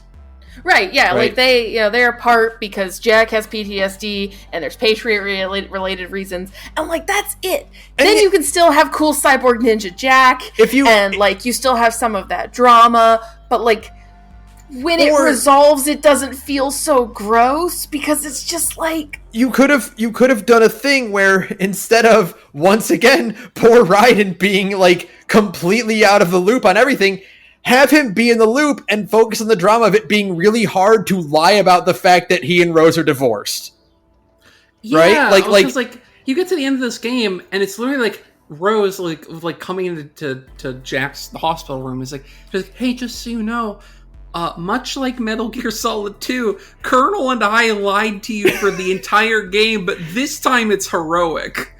But, like, that's why Kojima did it, right? Yeah. Because we have to constantly... I know it's Saturn. You are preaching to the choir. I'm extremely aware it's so dumb, but that's why Kojima did it. Because the whole fucking game is nothing but callbacks to other Metal Gear Solid games, right? And unlike MGS2... where the fact that this is just fucking like the plot of MGS1, a retelling of the MGS1 plot, where it turns it into a twist that makes you go, oh, fuck! That's why there are so many callbacks. It was all on purpose. Mm-hmm. And here it's just stupid. Sarah, I hate that you, like, cracked the code there, because now I understand, like, yes, this is why he ignored all of those logic gate problems. He just wanted it to rhyme.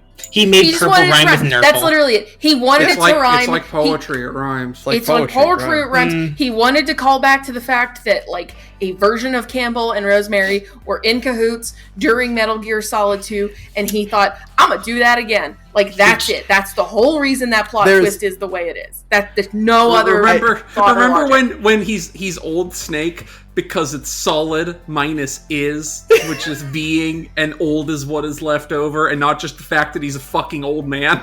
Yeah, I think I might be. The problem is, I think I might be being radicalized into a Kojima hater. I might think he's a complete Hideo Kojima himself.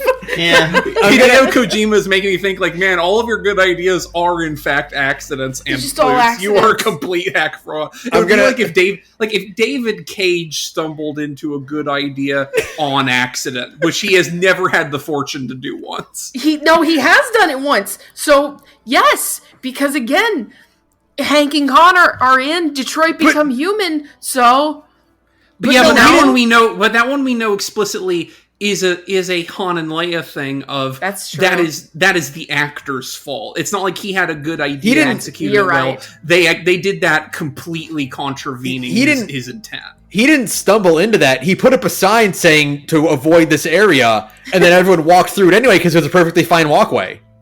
Yeah, that's true. That's a good point. I will say one positive thing about the last cutscene in the hospital with Jack, Rose, and John, and that is that John looks so stupid that it wraps around to me thinking it's great. He's just the dorkiest little... The problem is, he's an extremely believable, like, little shithead kid a heterosexual American couple would have. That's correct. Affectionate. Of course he's Raiden's kid. Look at him.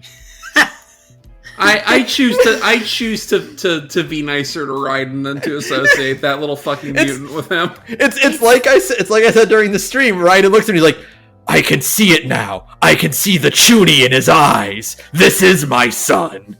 I see. He's also mastered the Chidori. It's great when he first walks in, like when Rose and John first walk in and Jack licks one of them and goes, Campbell's kid, and it's like Come on. I think genuinely, for all the complaining we do about Metal Gear Solid 4 and its dumb plot shit, I think Metal Gear Solid 4 could have been improved, and that art could have been improved 100% instantly, changing very little if the entire time Raiden had the Rasengan, and then you find out it's his kid because the kid looks up at him and you also see the Rasengan in his eyes. The Sharingan, you don't.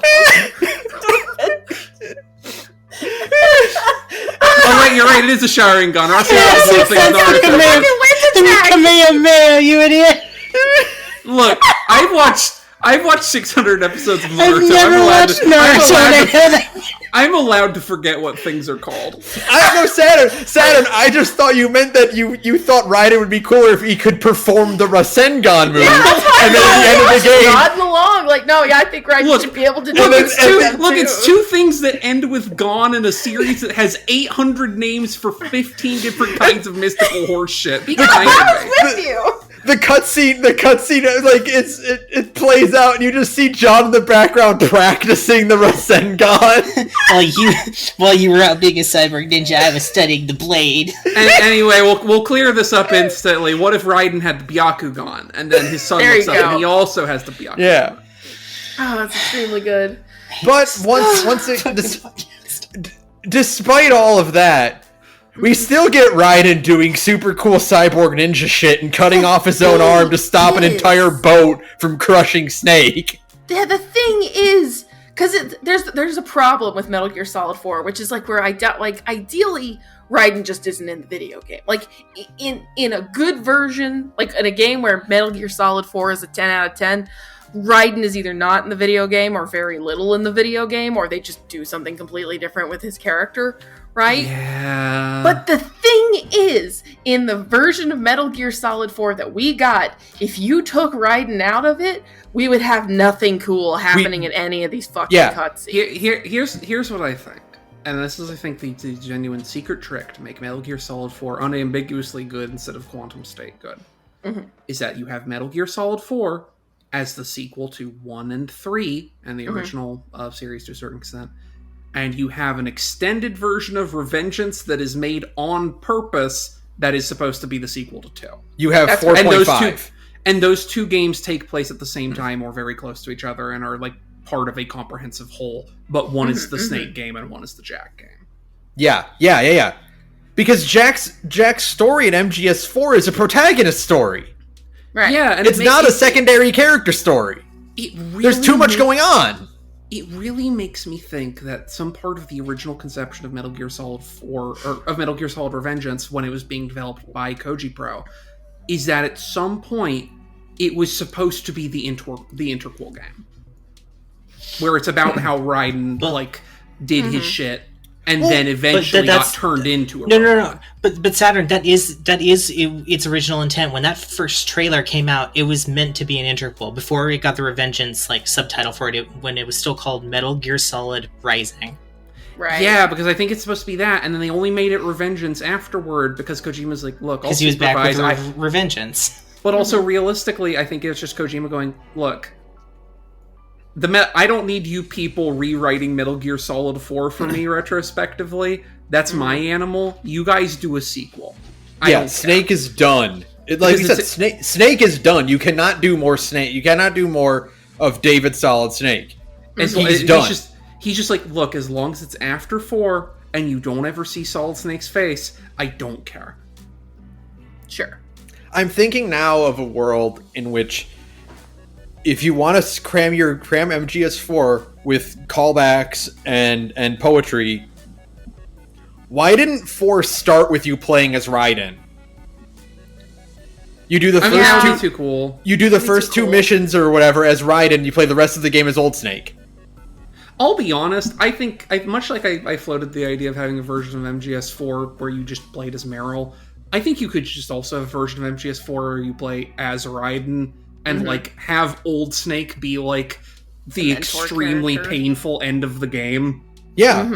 Like if you play Old Snake and it's literally just to do the fucking torture sequence and the fist fight with Ocelot, that's fine. Sure. No, that'd be cool. I disagree with that. I think the least Snake you can have is Shadow Moses Onward.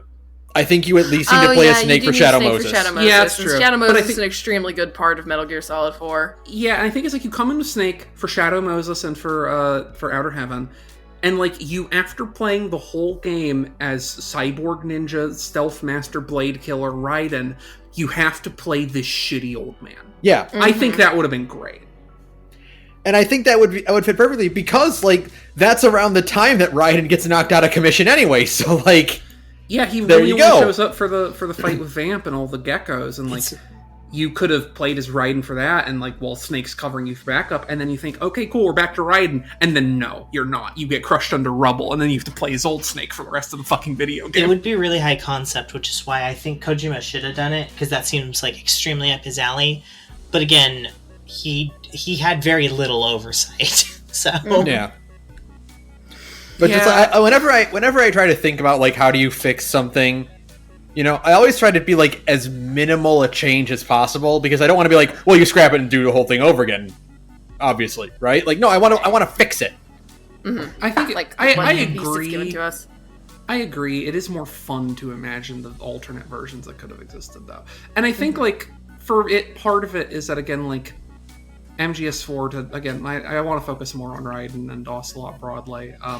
But for me, the thing with MGS4 is it's the first warning sign of what is to come later with MGSV, which is to say, Kojima's just doing whatever the fuck he wants, and not getting really any pushback from anyone at any level, including the people who are in charge of whether he gets money to do what he wants to do or not. And as a result, that game spends its money and time in frankly insane ways that no one who actually enjoys working on, like, enjoys Metal Gear would do, because Kojima does not enjoy Metal Gear at that point in his career. He really wishes he didn't have to be working on it. Exactly. Which that's why I said again, like, the reason Raiden and Ocelot stand out so much in 4 is because they care about being there. Yeah. They are the two people in the story who both care about being there and aren't there to read the script. Like, it's astonishing how how much of my thesis of like reiterating like the highlights of the game or whenever Raiden or Ocelot are on the screen. Like it's every single time, every single one of the good cutscenes in that game has one of them in it. Yeah, that's it. Like, I love old man Ocelot. He is just so fucking great. He's so peak. Literally every like cutscene he's in, like, instantly elevates the game to like wake me up from the coma that Metal Gear Solid 4 puts me in sometimes, where I'm just like listening to Ben playing and feeling my brain calcifying the whole time, and it's like, boy, I really thought I liked this game more, and then we get to the Ocelot and the Raiden shit, and it's like, oh right, I'm awake. Yeah. I'm here. I'm listening. And that's what it is. Like, Ocelot shows up at the end of Act 1 and is just like hamming it up for the camera and going, brother, and like all this shit. He turns off everybody's like nano machines and gives everybody crazy PTSD for a couple seconds, and it's like, yeah, this whips ass. This is, and the best part about it is like when he eventually reveals it, like, yeah, he did all this on purpose because he wants to mess with Snake. This is all a bit for him. It's extremely funny to think of MGS4, the alternate version, where Snake doesn't accept a jugular vein injection from a fucking stranger, and then the end of Act 1 doesn't happen that way.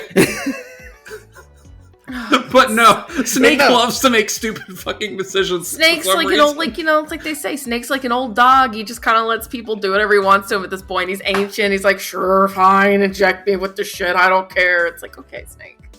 Okay, buddy. But the end. What'd you say your name was? What'd you say your name was again? As he has the needle in his fucking jugular vein. Yeah.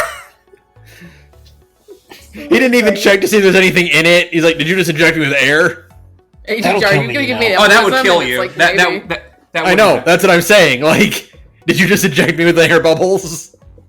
It's I like, didn't are even you finally think gonna to kill me and free me? And it's like, no, man. Yeah, that's why he's like, well, worst it can do is kill me, which would honestly be pretty great about now. I'm not. I wouldn't be old anymore. Worst it could do is increase my pain, but not allow me to die. Oh, No, God. I mean, we didn't even really talk about it because it got usurped by the talk with Big Boss at the end of 4, but like, of course it ends with a fist fight on the roof of a big ship. That's the only way it could end. There is nothing you can do to end a video game fight that involves two middle-aged plus old men that isn't them yanking off their shirts in one fell swoop and then punching the shit out of each other on top of a building. Yeah, it's The only reason- the most Yakuza it's ever been. The only reason Snake didn't rip off his shirt is because he couldn't. Because it was Yeah, a it's whole because he was suit. wearing a mess. He He, would- like- literally physically needs the muscle suit to like move, so he can't take it off. Well, no, also it would have taken off his pants too. Yeah, and I so- mean, like, Also, it was that already would like make Ocelot halfway. happy, but you know. It was already halfway melted off, so like I think- fine. I think even like if Ocelot just ripped or like if Snake ripped off the whole suit and just went out, completely exposed, I think at that point Ocelot would be like, take this seriously. Yeah, no, actually, he would have. He's like, if that fight happened like 5 years ago, he would have been like, yes, and ripped off his pants too. But like, he's like, this is gonna be it for us. Please take is a this moment, responsibly. Snake. Like, Ocelot's just like, come on now, you're supposed to leave your pants on for these kinds of things. I don't need to see your twig and berries flapping around in the wind. like if it happened in MGS3, they would both be naked doing it. Yeah, But yeah. he's like, he's old now. He's ever been. He's like, naked wrestling is a young man's game. Put some pants on. If you believe in subtext, that's what happens in the back of that plane. That's true. That's just naked wrestling. At that point. It is naked Snake, so Yeah. like, yeah. you know. Yeah. Oh God. But no, that fight is just absolutely... It's the perfect encapsulation of the franchise. It has always been Snake and Ocelot. Sure. It will always be Snake and Ocelot. And even more so than like Snake and Liquid, because like the Snake and Liquid kind of quote unquote rivalry, like I don't think anybody It's nothing. really buys into that much. It's not even, It's it doesn't from really exist. it's not even a classic Metal Gear thing. It's just MGS1. Yeah. Well, and that's... Its footprint on the series is honestly really non-existent compared to how often people keep talking about it. Yeah. And the game exemplifies that because with the transition from round to round, the Liquid part gets less and less emphasized. It starts out with Liquid, then it's Liquid Ocelot, and then it's just Ocelot. And then finally we end it again as Liquid Ocelot, but like it's just Ocelot at that point, right? Like, like the name says Liquid Ocelot, but it's just Ocelot. He's having a fucking time of his life. He's not Liquid and Ocelot. He's Liquid Ocelot. Like Right. Ocelot ending the fight by saying, "You're pretty good," and doing the hand gesture to emphasize that there is nothing left of Liquid. This is just pure Ocelot now. It's like poetry, it rhymes. It's like this time, poetry, but this it time rhymes. it's good. Yeah. This time it's peak. This time he wasn't trying to rhyme porridge with orange, and he was like, "Oh no, I have light. I can do a bunch of different things with this one." This time he was cooking. And you know what? He cooked something extremely good. The problem is that the end of Metal Gear Solid 4 is extremely fucking good. Like, from the not from like before the microwave hallway. Basically, as soon as Raiden shows up to defend Snake, like from there forward, it's like, oh, it's fuck you, it's good. From the second Psycho Mantis shows up, No, to the end of the game. I can't give you that because Johnny. the Meryl and Johnny scene is in there, and Well, that is like, I realize it is in fact a matter of taste and opinion. That to me is one of is probably one of. I'm not going to call it the worst scene in Metal Gear Solid 4 because there's lots of Act 3 competition there. It is definitely one of the worst scenes in Metal Gear Solid 4. It's one of the more annoying cutscenes. I don't think it's as bad as Sigan was the DARPA chief.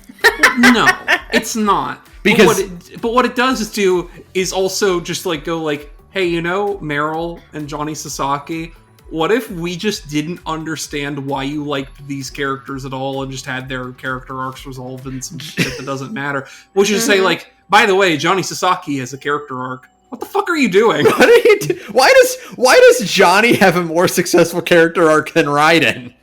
It makes me so mad because it also is like the most anti-vaxxer reason too. Yeah, it's literally, amazing. He's the entire reason he's immune from all the fucking Guns of the Patriots attacks the entire time is because he has just been lying about getting his nanomachine injections the entire time because he's afraid of needles. I think and that's also fake, textually, Meryl. and that's also textually like again like that's why he's shitting his guts out in the Middle East. When you see there, it's not because it's Johnny Sasaki he's shitting his guts out. It's because he's not up on his shots, and so he's getting fucking gut infections from the water. My question is, then why is he a fucking soldier?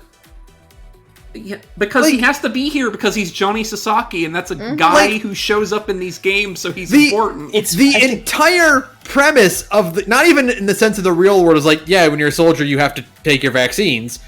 And the entire premise of the game revolves around every soldier in the world having nanomachines in them. The plot hinges on this fact. And you have Johnny who's like, well, I just didn't get any. Like, that's a thing you can opt out of. The other thing that I think is also kind of drives me insane, and I don't know why it bugs me as much as it does, but also they gave him a name change for 4 because apparently, like, he's just a different character now. He's changed. He's grown up. He's Akiba now. Stop calling him Sasaki. So they do that for Miller too. I know, but why? It's the funniest. Like, again, Ben hasn't done Peace Walker yet, and who knows when he'll do Peace Walker. One of the funniest things about Miller is that you go through Metal Gear 1 and 2, and then Metal Gear Solid 1, with the understanding that his name is either McDonnell Miller or McDonnell Benedict Miller. You get to Peace Walker, and his name is Kazuhira Miller. His name is Kazuhira because his mom's Japanese, and his name's Miller because his dad's American, and there was like a whole post-World War II thing going on there, and yada yada yada. And it's like a big being Hafu is like a big part of his identity in that, right? And so you think, okay, well, they don't explain why he's called McDonnell Miller in Peace Walker, but maybe in V, the game that's supposed to connect Peace Walker to Metal Gear 1. No. The only thing I can think is that there was supposed to be a joke about how they call him McDonnell Miller because he's the cheeseburger guy. And it's supposed to be McDonald's instead of Chemical Burger or whatever. Mm-hmm. And then Kojima couldn't do it because of legal threats, presumably. But they never dot that I or cross that T, and it's insane. So you're telling me that none of these characters matter because they'll just change their name at the drop of a hat, and we're just supposed to accept it. So Yes. My opinion then is that they are not the same person. Somebody just killed him and replaced him. That's even better. Akiba is Liquid Johnny. Yeah, that's even better. Well, yeah, I know he's Liquid Johnny. I watched the first act of Metal Gear Solid. It's because he has diarrhea. That's right. I do love the idea. It does make Akiba Sasaki a lot more compelling of a character if he's also just Yoshikage Kira, though. I think that's very funny. And that makes sense because there's a whole bit in part 4 where when Kira takes over for Kawajiri's body, takes over his life, like, his wife starts getting into him. It's like, oh damn, you're sexy now that you're not a loser. And he's like, shut up. I only like you for your hands. Are you talking about Homestuck? No, we're talking about part 4 of JoJo. Same thing. But no, I think... Yeah, Sarah. Thank you, Sarah. Do you want to know the reason why they have to call him Akiba in this game? Why? It's because Big Boss's name is John. You can't have 2 Johns in your game. It's silly. Oh God. But then they put Little John in the game. Who's Raiden's son? But that's because Raiden is like kind of tangentially connected to Big Boss because he was raised by one of Big Boss's clones. It rhymes. Did he literally? No, I feel like they explicitly say it's a different thing. I love the idea that Raiden, not even knowing that he has a living son, the son was named John because Rose was like, well, I gotta name him after his grandpa. Oh. And Jack's just like, Rose, what the fuck? What the Rose, fuck are you why? doing? I don't even know who that guy fucking is. That is the perfect kind of dysfunctional thing they would do, though, so that actually makes perfect sense now that we say this out loud. Like, Yeah. no, But that anyway, he could be tracks. Johnny Sasaki, but no, it is literally just Kojima's like, no, he's Akiba Sasaki now. And it's like, why? And it's like, Why? you know, because I wanted it to be that way. That's a replace. I swear to God, that's a replacer. That is my theory now, because the same thing happened with Miller, and that actually happened. Well, the problem is for Miller is that his replacer was after he had already started going by McDonald's for several years. No, what do you want? The reason why? No, here's the thing. The reason why the vaccines didn't work, okay, is because they were all injected into Johnny's right arm, which he had replaced at one point with Liquid Snake's right arm. Brother! The ironically described second-hand right arm of Liquid Snake. That's why he takes his mask off and he's this like hot blonde guy. It's because Liquid is slowly taking him. Oh my God, you're right though. That's why Johnny is like a beautiful blonde man. Oh no. Yeah, and then we get a deleted scene at the end of Metal Gear Solid 4 where like it's getting hot and steamy between Johnny and Meryl, right? And he's like, just give me a second, Meryl. Let me go. And then he puts on like this big Western overcoat with like nothing else under. He's like, there, that's better. I hate it. Hold on, let me put on my sunglasses. Let me put on my Cam Clark voice. Do you want the trench coat? Do you want the trench coat on or off? Off, please. Too bad. For you, it's staying on. Doing his Miller accent is just naturally putting on the Miller accent as he says, "Hold on, let me put on my robe and wizard hat." We've done it. We've cracked the code. We did it, folks. We figured it out. That makes Johnny a good character now, right? No? Fix him. Fuck. No. God damn it. Well, Let's that's not talk about an helping. unambiguously good video game now. No, I like the sound of that. So Jetstream Stam is my favorite character in all of Metal Gear. Yeah, that makes sense. That's a correct That's opinion. understandable. Yeah. I'm really easy to please. It is funny how much so you know how we've talked about how like, or I don't think on camera or anything, but like how Dual Destinies and Spirit of Justice kind of like really tries to pretend Apollo Justice didn't happen. It's really fucked. Yeah, it's really fucked up. Yeah, It's really You'll see. It's really funny how much Rising pretends 4 didn't happen. Yeah. Oh yeah, it owns. like the extent that you get of 4 is the acknowledgement that Snake isn't around anymore, and the acknowledgement that the whole Sons of the Patriot incident happened broadly, but also like the acknowledgement that the Sons of the Patriot incident happened, so that you can go, well, the problem is that doesn't matter because we're still PMCs and we still got to make money whether there's Patriots around or not. So like literally Sundowner going, that shit don't matter. Yeah. That shit only created a power vacuum within a system that all of the rich people still wanted to keep around, so nothing was really accomplished.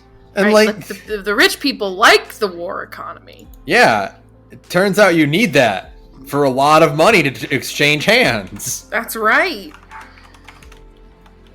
But like, and it's just funny how like, well, how do we get rid of Rose and John in this game? They're in New Zealand. That was easy. There is literally as far away from like basically the rest of the world as you can possibly get, right? Like they are as isolated from the plot as you could possibly be. There's like no chance of them showing up because like everybody involved in this game is like, no, we're not doing that. Wait, it takes place in like 2017, right? 2014. Yeah. 2014. Oh, okay, so yeah, we're over here because they needed stand-ins for the Hobbit movies. Yeah, that's right. John, Yeah.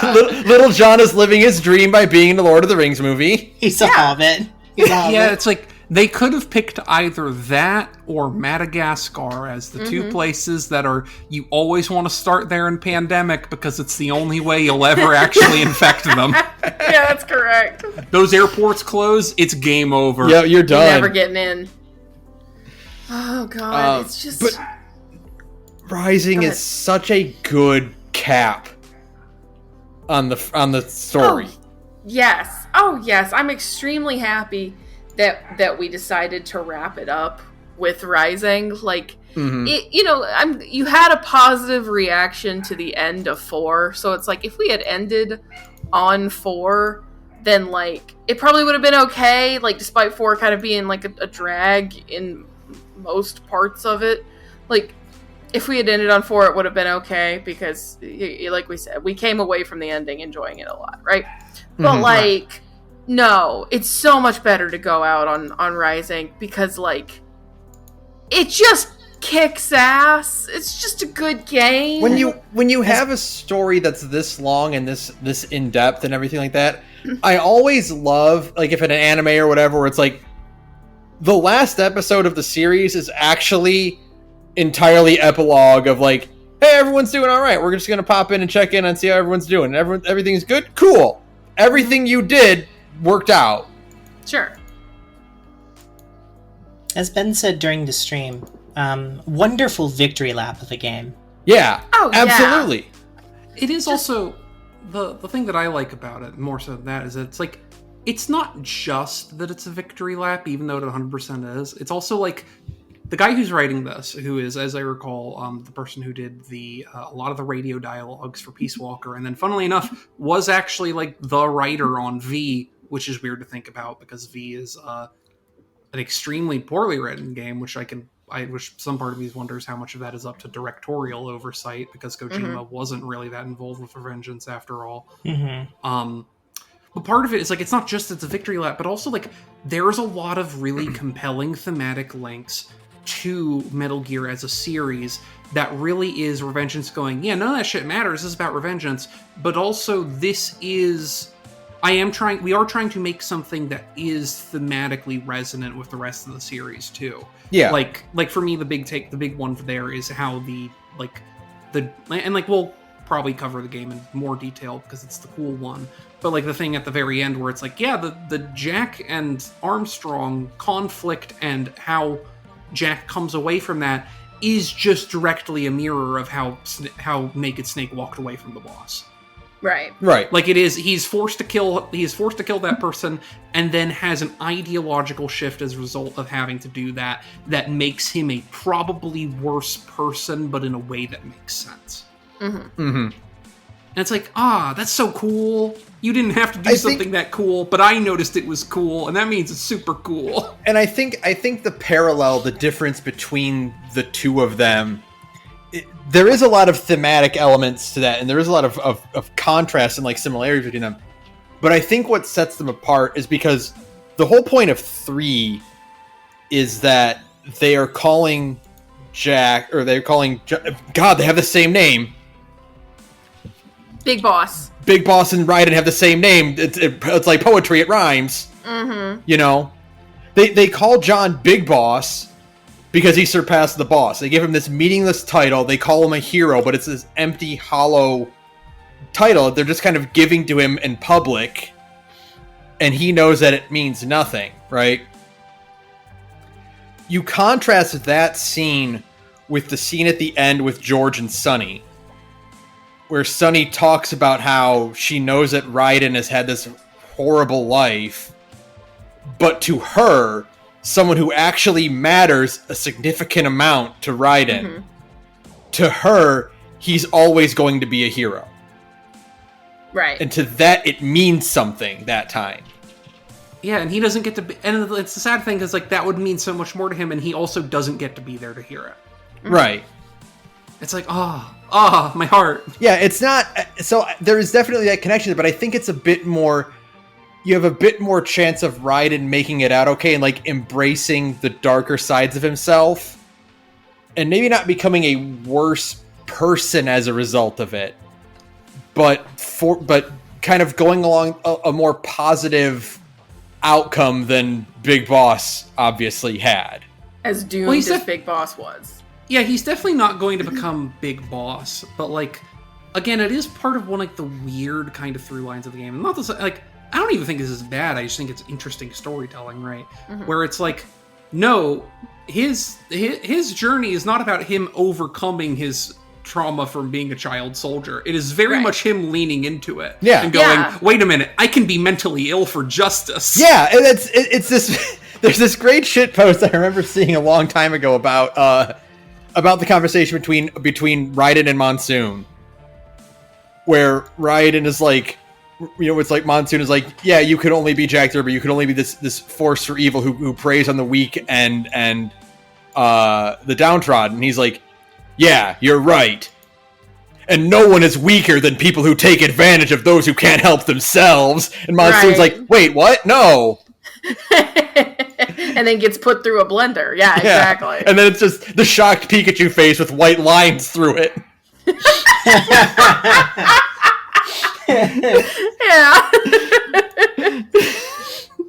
Yeah, no. Monsoon, when he convinces Raiden to kill people, so Raiden starts killing him harder.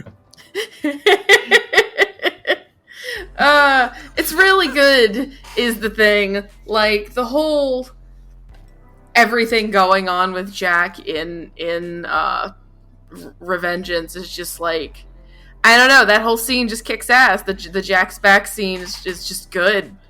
And that's how you unlock your fucking devil trigger. Yeah, it rules. And hey, fitting with Raiden as being a character action protagonist, the best of the best. Guess how he unlocks it? By getting stabbed in the chest. That's right. Oh, you're right. He's Devil May Cry character. He's literally he gets stabbed in the chest and says, "Doctor, turn off my pain inhibitors." It's like, oh, you're so cool. Fuck. Raiden tickle in that moment. Raiden tickles the part of your brain that knows that Shadow the Hedgehog is cool. Yeah. Same part of your brain that thinks Velvet from Berseria is really cool. It's like, yeah, they're really angry and edgy, and you know what? I like it. It's you know good. what? The thing is, like, that part of your brain wouldn't exist if it didn't speak to something within you. Mm-hmm. Even if your full identity and knowledge and genre savviness are enough to go, no, Shadow the Hedgehog's dorky. There's some part of you's like, no, but I wish I could be Shadow the Hedgehog. But I could be Shadow the Hedgehog. But look at it. Or in the case of Velvet, I wish I could be sexy Shadow the Hedgehog. That's right. Velvet would be cooler if she had jet shoes. She would be. She should have jet shoes. Traversing all of those dungeons way better. But that's neither here nor there. Monsoon just looks at him and says, as the one Gorge podcast member Oates tends to say, Sonic the Hedgehog hasn't been the same since 9/11. The war economy destroyed him. That's not Monsoon, that's Sundowner. And then Raiden goes, yeah, Shadow the Hedgehog was released in 2003, and it cuts him in half. Shadow the Hedgehog was released in 2003. This game was released in 2013. It's like poetry, it rhymes. It's like poetry, it rhymes. Yeah. I think aside from the jet shoes, Velvet Berseria would also be cooler if she could double fire John Woo pistols, and also if she collected 7 gems, she got a super mode where she turned blonde and could fly.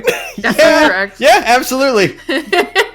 I would make traversing those dungeons a lot better. Like I said, that would significantly improve that video game. You're welcome. We can't talk about Berseria. That's going to be another 3 hours. That's another podcast. I know we have to. Teaser for Berseria podcast if that happens. That game would be improved if it was running in Half-Life 2's engine and you could just do weird bunny hop physics to accelerate past the world. Yeah. You're just doing fucking tribe skiing throughout a dungeon.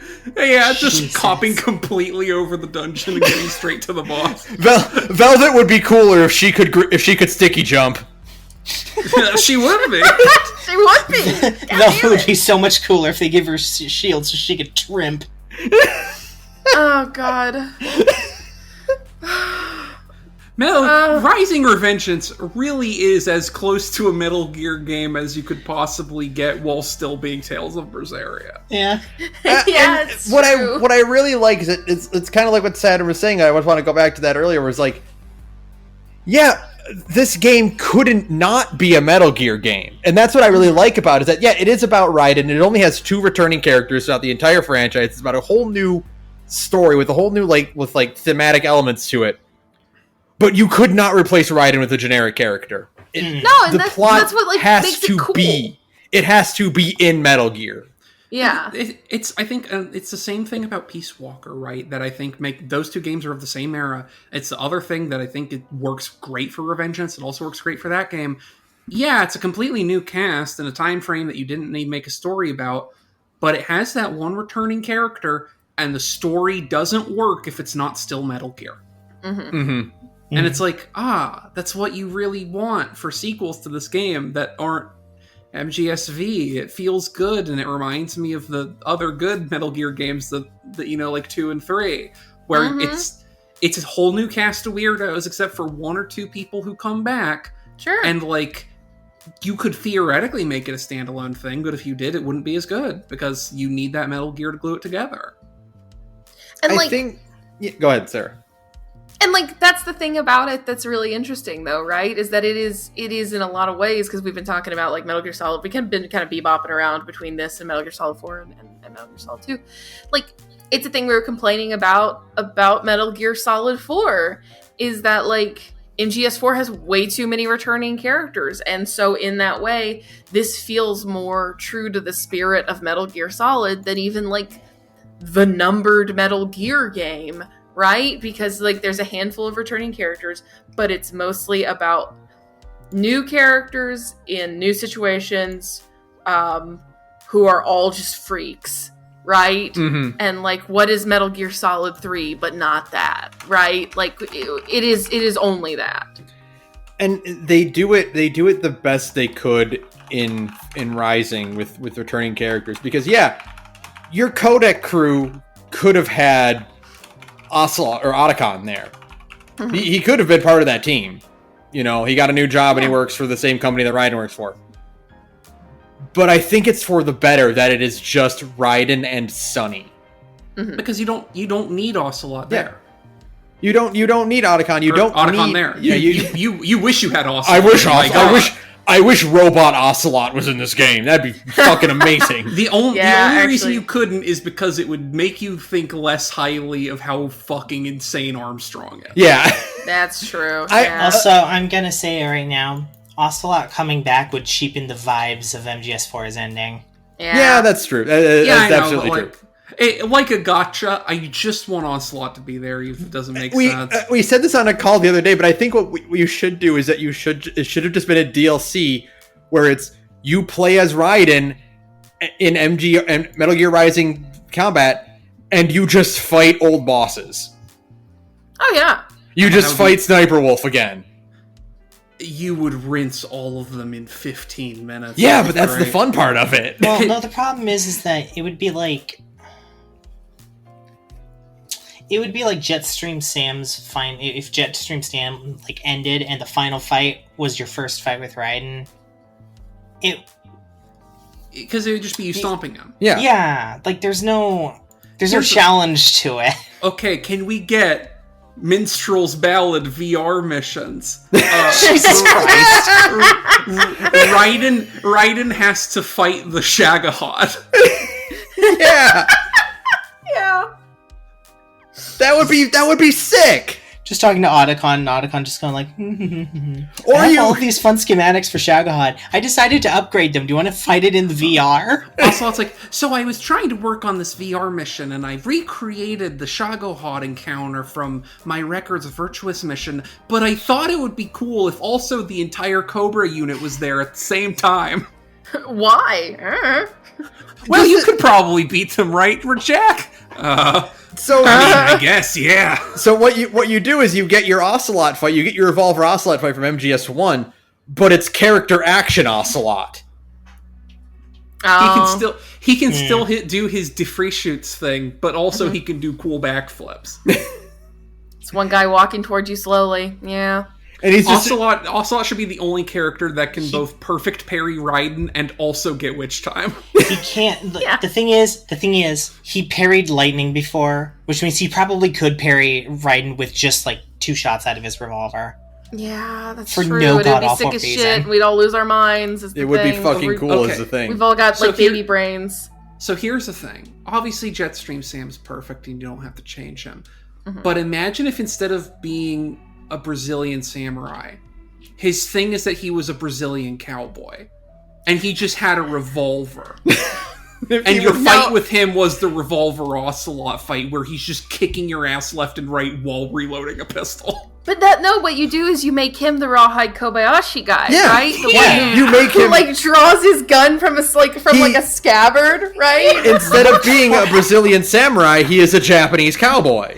That's correct. Look forward to when we do an entirely new Metal Gear, whenever we do 5 or whatever, and we all introduce ourselves, and mine is going to be Carbine Jaguar.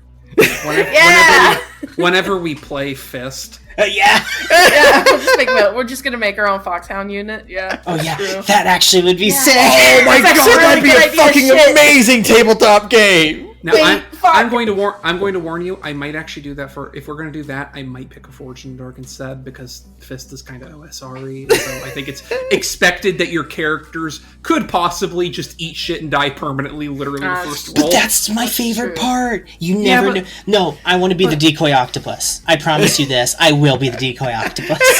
Well, we can do both and see what sickles. We can work something out.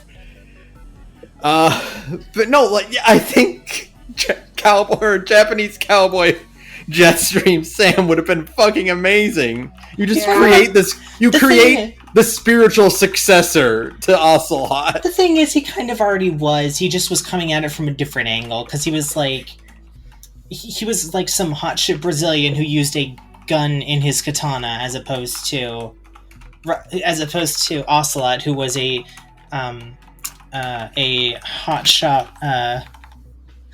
Russian from the Wild West who could quick draw his all of his guns at once like a fucking Iaido expert. So good. But no, you could get a scene where Sam parries Raiden's attack by doing the Yakuza 0 pistol parry, or he tries to punch Majima and he just shoots him in the hand. Yeah. God, I love the Winds of Destruction. They're all amazing. I'm just saying, much like how Sara insists everything could be beefed up a little bit with some Devil May Cry in it, which, Metal Gear Rising did in fact do. Mm-hmm. I'm of the opinion that if you could slip a couple of heat actions into a video game, it would be like 10 out of 10 every time. Yeah, no, I agree with that. Yeah. There should be heat moves. Yeah. I will say, I think the Winds of Destruction are probably my favorite bad guy squad. Honestly, maybe even including the first, MGS1, which is the classic one all-timer to me. I really like I think the Winds of Destruction might... Because I think for me, the Winds of Destruction are... They get that MGS1 heat, but they also have coherent theming and are, independently interesting characters. And they are all way more than probably any other unit, direct contrasts to Raiden. Right. Every single one of them is we are an ideal that is opposite of what you believe.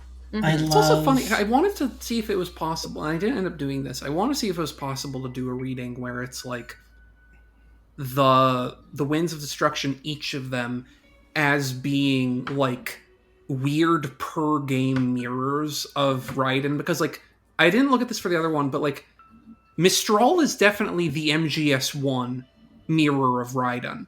Mm-hmm. Because she is explicitly also, a person, a child soldier from Africa who has, a complicated relationship with the place that she was born in, and, has the whole L'Étranger theming that she has going on. And there's a lot of, it's the MGS1 Jean thing, where she's saying, you and I are the same because we are both child soldiers from, we both have the same background that we share in common, and that makes us the same. Mm-hmm. Right. And, And then your second one, Monsoon, is all about memes, which is the MGS2 one, right?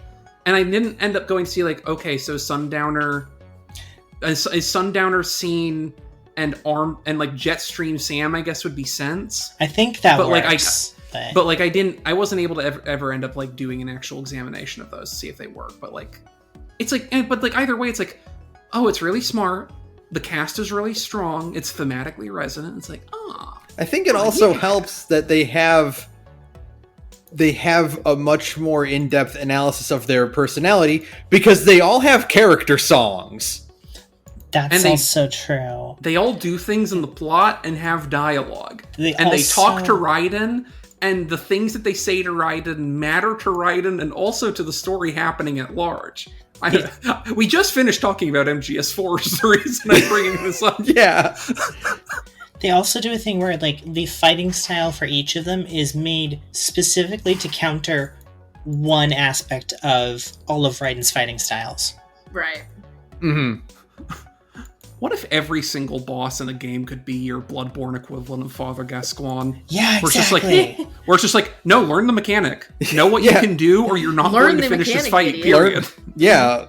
You don't get to not use your arsenal. Right. Every part of the buffalo. You have to learn how to play the video game, or you don't get to progress. That's just how it is. What if we made a game where every boss fight was a Virgil fight? Was a new, unique Virgil for you? But that's what's so cool about Rising, right? Is that every boss fight is a Virgil fight, because it really is just a guy walking towards you. Like, somebody who is approximately your shape and size, like, walking towards you, and you gotta fight him, and it's like, oh, fuck, you did it! Either your ideological, mental, or emotional, like, counterpoint. Yeah! For each one. So it's like, stakes could not possibly be higher. And then they give you a new boss, and you're like, the stakes could not possibly be higher. And then they give you a new boss, and you're not going to believe this. The stakes could not possibly... You get the idea. They make you fight the biggest fucking Metal Gear that's ever been in any one of these video games, and then immediately after it, you fight a dude, and the dude is the bigger threat by a country fucking mile. Senator Armstrong could have suplexed that Metal Gear by his goddamn self. Senator Armstrong, if he was a character in any of like the first 4 Metal Gears, could have solved the plot by himself. Oh no, for sure. And much like One Punch Man, the source of his strength is that he played football in college. It would be like imagine if you finished the Doomsday arc or the Doomsday fight in Sonic the Hedgehog 3, and then Eggman just gets out of the robot and just punches Sonic into the dirt. I thought I'm serious because I know Ben is the comic book friend. I thought he was going to pull a Death of Superman joke out of there. No, I mean. That's kind of it's kind of like that too, but it's just like it would be like if Lex Luthor did that. Like Superman wrecks his giant robot, Luthor just gets out and grabs Superman by the face and slams him into the concrete. Yeah.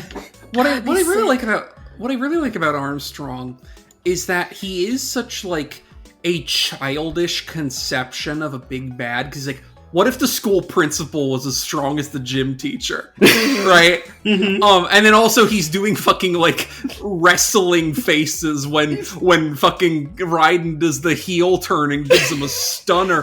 Whoa, God! That scene. I go back and rewatch my reaction to that exact moment constantly because it's so the whole setup is great where Raiden is like, maybe you're not so greedy after all. And then he's like, am I finally getting through? And he goes over and he helps Raiden up and starts dusting him off. I'm so glad, Ben. I'm so glad that you did not go into that knowing what he was going to do next, because it is truly one of my favorite parts of like Oliver Vengeance. He's completely baffled when Raiden's like, "You're batshit insane," and he's like, "What?" He looks like the fucking meme gopher from like 2004. not for nothing. Kojima's a great filmic director or whatever. I genuinely think that scene is one of the most pound for pound well-directed scenes in all of Metal Gear, because the intent comes across perfectly and you are just fucking staggered the entire time. I've never seen a villain who actually believes that he is convincing the hero that he's correct, right? Am I finally getting through? Right. Like, usually when you say, am I finally getting through, like, it's rhetorical. Like, he's like, I'm finally defeating you, I am proving myself superior, and now you are in despair. Time to gloat. But no, he's like, alright, let's get you up, let's get you on your feet, we'll get to work on this, it'll be great. Yeah. That's how you can tell he's a right-wing politician. He's here for the cult. He's betrayed. He's hurt and betrayed when Raiden says he's insane.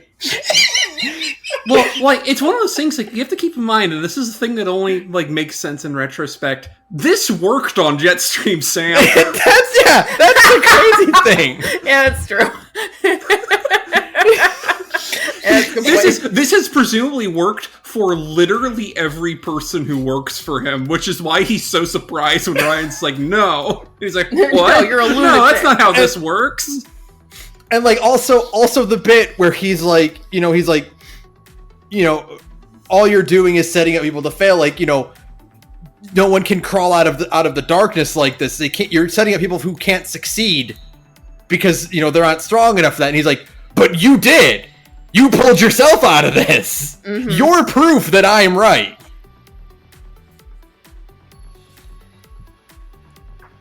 It's bad.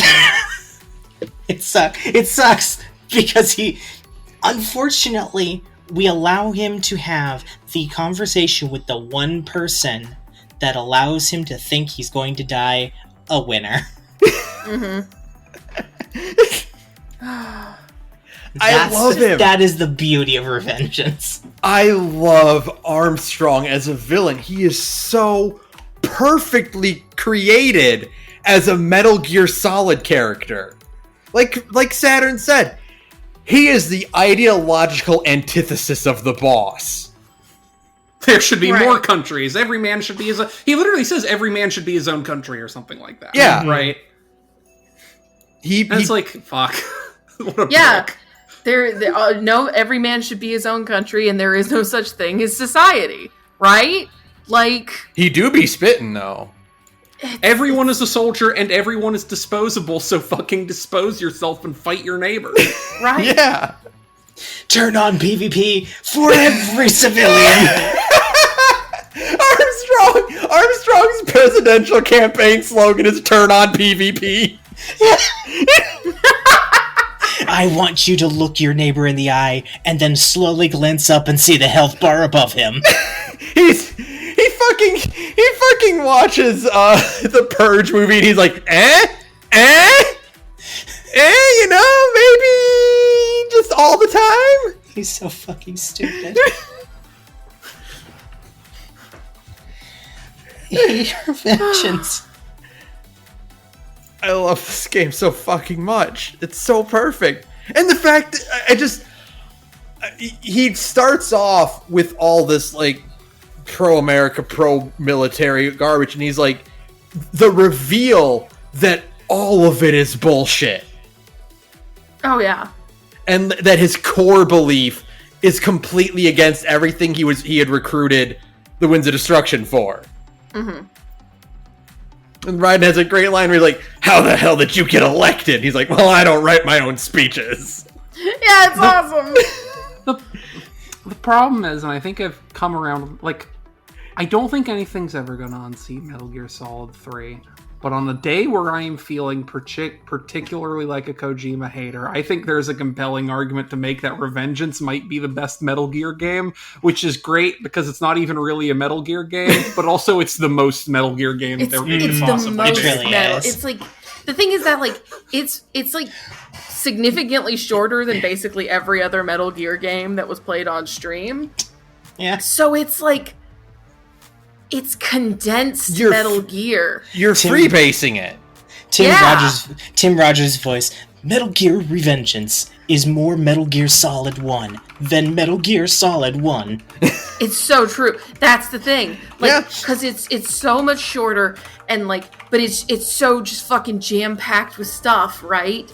That is like not Metal Gear at all, but also quintessentially Metal Gear. Mm-hmm. Revengeance is like if playing an actual Let's Destroy Metal Gear.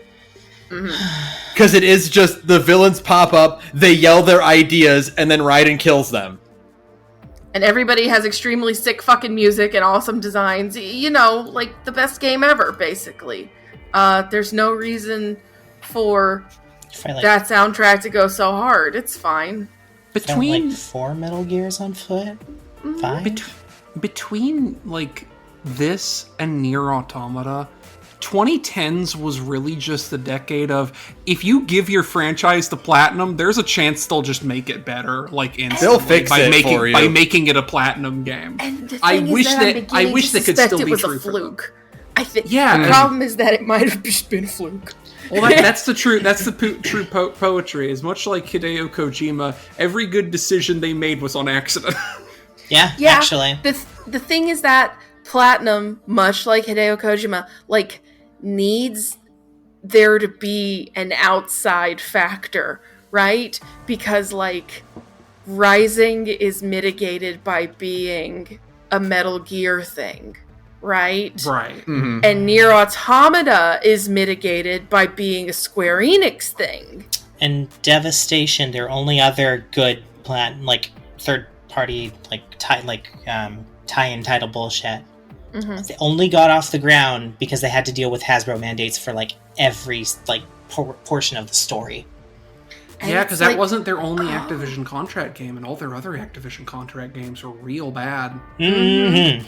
But that's the one where, like, they had somebody kind of, like, standing behind them with a gun, basically going, like, it's gotta be a certain way. Or I suppose in Yoko Taro's case, just kind of howling at them like a sick dog, but that's, you know, another story. He's just making the Kinzo scream at them as he's talking about 2B's ass. Yeah, you know. Automata, I think, was also helped by the fact that it was produced by Square Enix. Mm-hmm. That didn't help Babylon's Fall. No, but they knew how to make video games, like in general. Yeah, but that Back didn't then. help Babylon's Fall, though. Well, they didn't care about Babylon's Fall. Clearly not that much. They weren't Clearly not, looking. because despite how that game came out, they still got Platinum to help with FF16, apparently. I'm also going to be honest, they didn't care that much about Nier Automata 2, because Square Enix was the one that was surprised that it was making money. Yeah, they also then immediately put Yoko Taro, like, in game dev jail, so, you know. I would say to give credit where credit's due to Square Enix for that one, it was a sequel to Nier. I'm surprised it made money. That game's good as hell, and I love Nier. That game should have been a fucking bomb. It came out the same month as Breath of the Wild. Yeah, it should have been completely obliterated, and yet it somehow made it. Good for It's Platinum. one I of wish we those could make things. another one of those. It's one of those little things that Chris brings up sometimes. That is just very Chris from Gigaboots brings up sometimes. Very funny that Nier Automata survived the Breath of the Wild test, and like Horizon Zero Dawn kind of didn't. Yeah. Yeah. Say, like, people care about Horizon Zero Dawn, like they still make fine. them, but it doesn't have the raw cultural cachet that fucking Nier Automata did, despite coming out so soon to probably what is like. And I don't even like the game that much compared to like other games that came out that year. What is unambiguously like the best game of 2017? Mm-hmm. Yeah. Well, other than Nier Automata, which is the actual best game of 2017. Yeah, that tends to be my taste also. But like, Yeah. Mm. Like, Breath of the Wild is fine, but like, come on. it's not Nier. You could improve Breath of the Wild by having Nier Automata in it, which is, I think, what they did in Tears of the Kingdom. That's actually I what think they did in they Tears pretty of the much did Kingdom, exactly that thing. Yeah. Yeah. They now that I think about even it. give you a hat where you can put Link in a bob haircut because they understand that you want to play 2B. Okay, They but know we gotta the save deal. some. We gotta save some of that for the actual Zelda. We the do. actual Zelda Gorge. Okay. I have to get that point out because otherwise the actual Zelda Gorge will be 30 hours long. That's correct. And we will be Alright. playing Zelda the entire time. Yeah. Oh my god. I mean, I'm so just kind of, I don't know. Do you have anything you want to say more about Rising? About Mistral 4, should have 2? been in it more. She should have been in it more, yeah, for sure. I love Monsoon. He's my favorite after Jetstream Tam. That's fair. I think he should have died first. I still, Yeah. I think I love him way more than I do Mistral. They should have swapped places. It's one of those things, like, I think to a certain degree, like, if the Raiden mirrored through the Metal Gear Solid games reading is in some way intended, like, you couldn't. But at the same time, it also reflects my opinions of that game, which is like, yeah, for whatever cool parts Metal Gear Solid 2 has, I do love Metal Gear Solid 1 more. And it is unfortunate that you have to get Metal Gear Solid 1 out of the way to then go do Metal Gear Solid. Yeah, unfortunately. Yeah. It's like, and somebody had to go first. I just think like this is like the silliest little nitpick. I think it really should have started with Monsoon's question, to which Raiden cannot answer until meeting Mistral. Would have been significantly more like Sure. raw. that would have been payback pretty for that. cool. And we would have let Yeah. Mistral be in the game longer, which is good. And I think literally the only reason it can't be that is compared to our other gripes about Metal Gear writing and the rest of these games, the plot of Metal Gear Rising Revengeance is like very streamlined and simple on purpose. Yeah. Right. Yeah. And you can't risk doing something that would be too complicated because then it slows down the running forward and killing things. Sure, yeah, that game is You plotted, can't even- like on a razor's edge. Like it's tight the whole way through. You can't even crouch in that game. No. Why would you want to? Appropriately, much like Chainsaw Man, Raiden having any kind of emotional or personal realizations in this game at all during the events of it is largely an accident that happens to be convenient, and he does not necessarily set out trying to do that. And I think that's fine. I think that's great. good. I have just 2 more things I want to focus on. 3 actually. The first is that we really do need a Rising 2 at some point because I need to see more of Blade Wolf. Sequel fucking never. I know we're never going to get one, but I really never need happening. more Blade Wolf in my life. That's I less, know.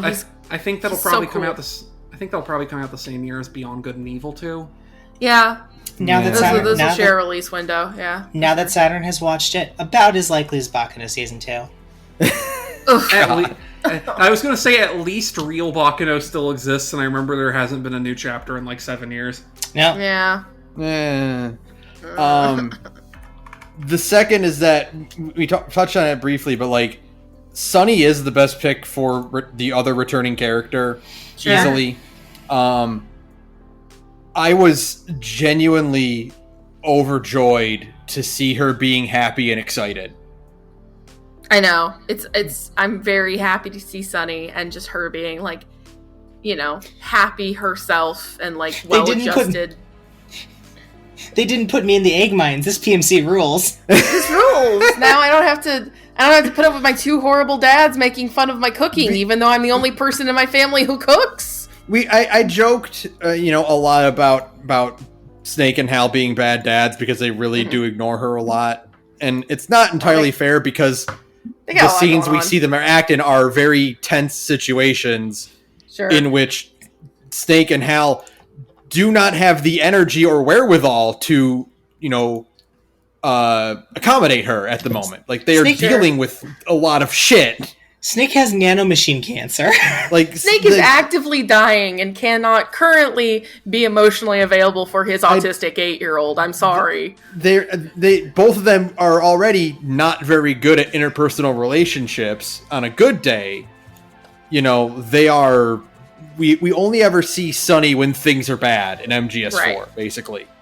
it was so nice to have Raiden walk up and see her in her element. She is wandering around a facility that she's basically in charge of. Mm-hmm. Who put the 11-year-old in charge of this Raytheon branch? Why are we letting her make executive decisions about who gets to fly the $10 billion space jet? She's cracking jokes with Raiden. She's like,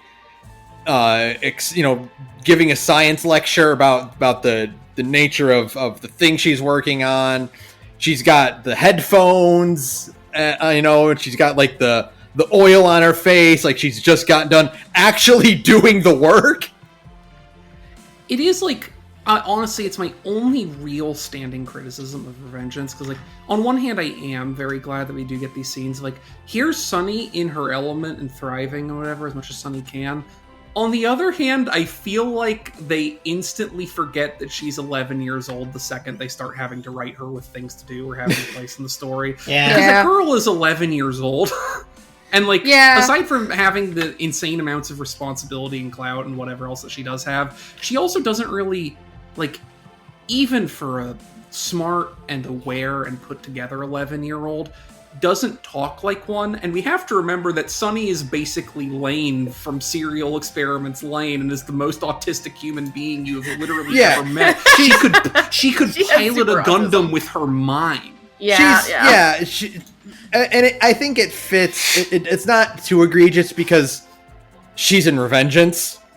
Yeah, exactly. That's why I just let go with that. She's a just like everyone else in the game. She's a cartoon child genius. She's Dexter. Mm-hmm. They can't focus too hard on her being 11 years old because, again, it would make the plot slow down, and that means it's longer between you going from one fight to the next fight, which is a problem. That's right. Yeah. You need to tighten that up as much as you humanly fucking possibly can. If she was acting like this in, say, Metal Gear Solid 4 or whatever, in that where that tone is established, then it would be a huge problem. But weird, because everyone in Revengeance is a cartoon character, it's fine. Mm-hmm. It's like a reverse lease situation where like they completely change the character to do what is convenient for the narrative. But also, I'm glad they did, because if they tried to get too in depth in the weeds of it, it would have just really slowed everything down. Sure. But also, that is 100% a different character. Yeah, well, but unlike say Naomi or Rose in 4, in Revengeance it feels like development. Yeah. Mm-hmm. Yeah. It does. Yeah. It feels like someone was optimistic about the kind of person that Sunny could be, instead of, I don't know, having some kind of belief system that has a inherently pessimistic view of the way women can like develop or psychologically orient themselves. Mm-hmm. Hideo Kojima. Just saying. The third and final thing I want to talk about, and this kind of fits along with the idea of Sunny only being able to see Jack as a hero. George is such a good fucking character. George is a surprisingly like welcome addition to that cast for both how one note his whole shtick is, and also the fact that he really does not do anything in the story at all. He is just there for flavor. I appreciate it. I don't mind that flavor. He is there to be a cheerleader for Raiden, to kind of emphasize the idea that Raiden is, despite of and also because of everything, he is a hero. Mm-hmm. Raiden is a hero because he cut this 10-year-old boy in half. That 10-year-old boy is his biggest fan. He thought it was so kino. That 10-year-old boy is like, I get to be a robot now. Now, technically, no, because if you do a codec call, that is actually like his whole entire body just all stitched back together. The prosthetic looking thing is just like a thing covering over burnt skin. Oh. Really? Oh, okay. Oh, good for him. Yeah. He got cut he got a whole like completely cut in half, and they just put him back together. Good for him. Because I remember thinking at the time, like, fuck, man, that's gotta suck. You gotta go get refitted for a whole new arm and pectoral, like every 6 months, basically, at that age. Mm-hmm. But like, and I guess like it is the thing, like he's really just the character is there just for the theme of, like, this is someone who was about to be another Raiden. Right. Yeah. And Raiden saved him by doing something that only Raiden could do, that is arguably not the gentle touch or heroic thing, but that instant of violence saved him from a lifetime of suffering, and thus he is a hero. And also, George was like, do it! This will be really cool. Yeah. The important thing, we often say when we're hanging out that I would never do X thing to hurt you. Unless it's funny. It's funny. Yeah. Unless it was funny. In which case, I will do the thing. That is the guiding principle of this game as well. Yeah. Do it. It'll be really cool. Yeah, me just being held hostage at knife point and you have the gun and you're just like, no, I can't hit Saturn. I just stare at you tearfully. And the guy's like, no, do it. It would be funny though. Yeah, exactly. Exactly. That's exactly it. That would be really funny. No, do it. Do it. Hit me right in the tit. They'll have to do, like, reconstructive surgery and it'll be so fucking funny. And then I'll get big boobs out of the deal. Yeah, exactly. See, then it would Big be robot funny. boobs. I get big robot boobs, just like this roll. There you go. There you go. You can't go wrong with that. What if? Mm-hmm. God, that would be the dream. See? Then it would be funny. Revengeance is also the game where I listened to George. I was listening to George talk, and I'm like, what is this kind of like weirdly almost racist sounding patois they're doing? And then looking it up, and it's like, no, that's just how Uruguayans talk. Yeah, That's totally that's correct. Pidgin. That's Creole. That's great. Well, He well, just, it's like I didn't realize that Uruguayan also had its own Creole that does in fact just sound like that. Oh. Like I just assumed because I assume it's for South America for the most part. It's either Spanish or Portuguese because that tends to bear out. But no, Uruguay's just like, no, we speak English. I think We have our patois, but we speak English. That's great. my favorite one is at the end of the game where the subtitles say, "And you're really pretty" to Sonny, and the line he says is, "You're hot for days." Yeah. It's so good. Oh, God. I love the detail of him complaining in his character introduction that he couldn't understand what the other people were saying because they were speaking Spanish or something. Yeah. And Ryan's like, yeah. George is such a buddy. great character because he rolls with everything that's happening. He is this great audience surrogate to the part of your brain that's like, yeah, but this shit's fucking cool. You're cutting kids into ribbons and you're ripping out their spines for health upgrades. Like, you're really cool, Raiden. Yeah, shut up, Raiden. You're being cool right now. Don't Shut worry up, about it's it. cool. It's fine. It's cool. Yeah. How can you possibly think I'm cool? I'm a robot with a ninja sword and... Oh, wait. Oh, I Wait a see. second. Right. Yeah. And I've got a scar over one of my eyes that I have to cover with a... Oh, God. Oh. and you're Oh my hot for God, days. am I cool? You're real chunibyo, as they say. What we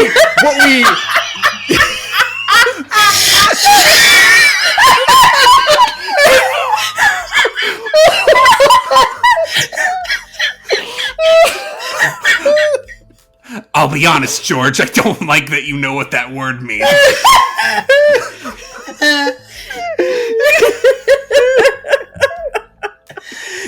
you were a real killer raw goat swag. Jack's just like, quinoa goat swag.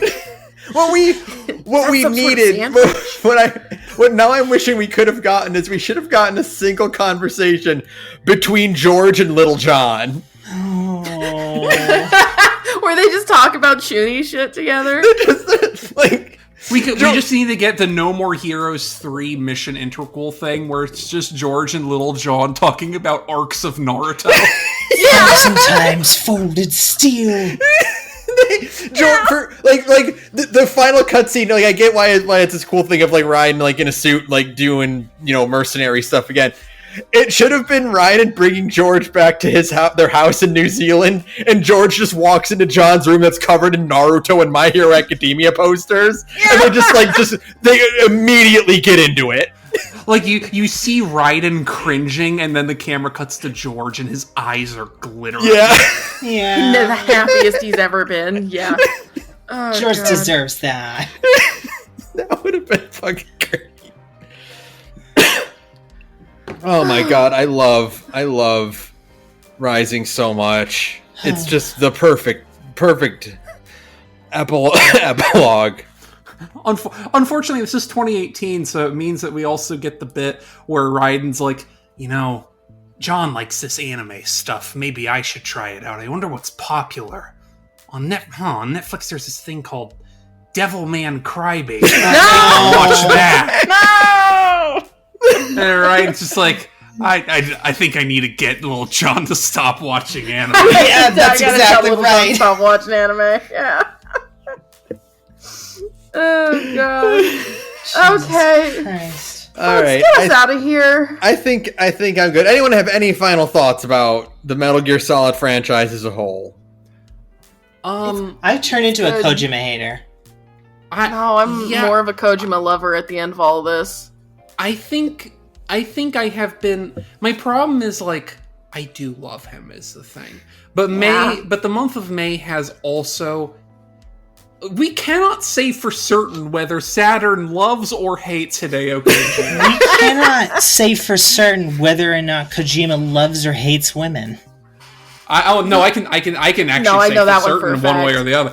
Like, Yeah, I know that one for sure. The problem is like, much like Baki, Saturn has a soft spot in their heart for things that are just the most wrong-headed and bad imaginable, but done with such conviction and sincerity and a willful commitment of insane amounts of money to being completely brain-dead and horrible that it's kind of intoxicating. It's like the feminism leaving my body when I enjoy Metal Gear Solid. Yeah, That's literally it though. The woke politics leaving my body whenever I go, West Wing's a really good soap opera. It's so true. That's the problem, right? It's like you kind of have to just give yourself over to it. And the thing is that, like, I have.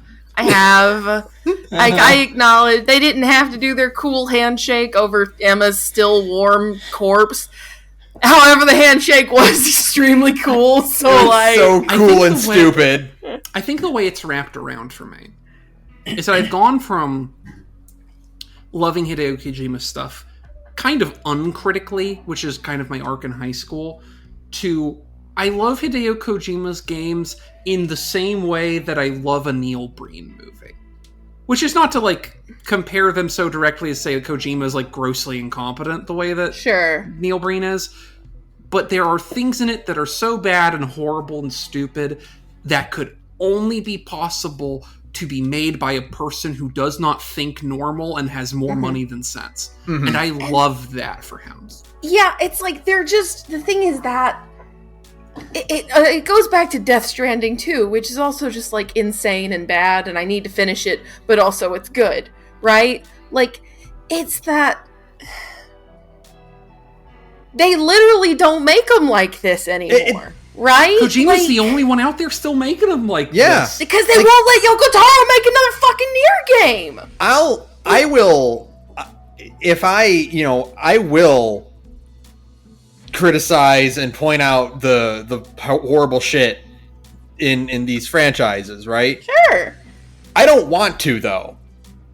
No, if I'm going to get into the discussion, yeah, I'll do it, and I won't but like I'm not going to do it unprompted, I'm going to be like, yeah, Metal Gear Solid's a good franchise. It's got really... I'm not going to say asterisk, it has bad female characters in it.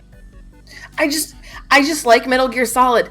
I just think that despite everything, it ultimately comes out to being good and interesting and, like, has a lot of, like, thought in it that an absolutely staggering number of big budget things in games these days just don't have. They're just so, we brought up that. I like Horizon, right? But I don't think it's very smartly written. I just like playing it. Yeah. It's dumb as dog shit.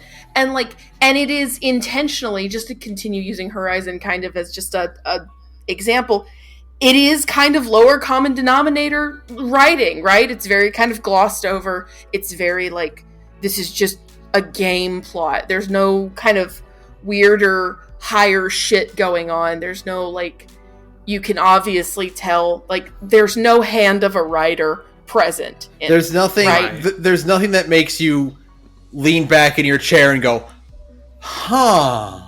Yeah, and like it just does. It feels like it's not written by a single person, which is a shame because like it's written by the guy who was involved in Fallout New Vegas, which just definitely has like the hand of like with 2 to 3 individual people, but still, like those games have an identity, and modern big budget video games just kind of don't have. And can't have. And despite everything, despite all of Kojima's fucking problems and his, like, baby-brained ideas of certain ideas, the fact that he can't stop fucking referencing movies and, like, all of his women writer, like, characters, like, all of that, his games still have an identity. Like, a really, really strong identity. Go ahead, circle, I would say, like, my thing here is, like, I'm kind of have the opposite opinion of Ben, where it's like, I will mention these things unprompted because I notice them, and if I notice them, I think that I don't think I'm very smart or particularly attentive. If I notice these things, people I know are also going to notice these things in all likelihood.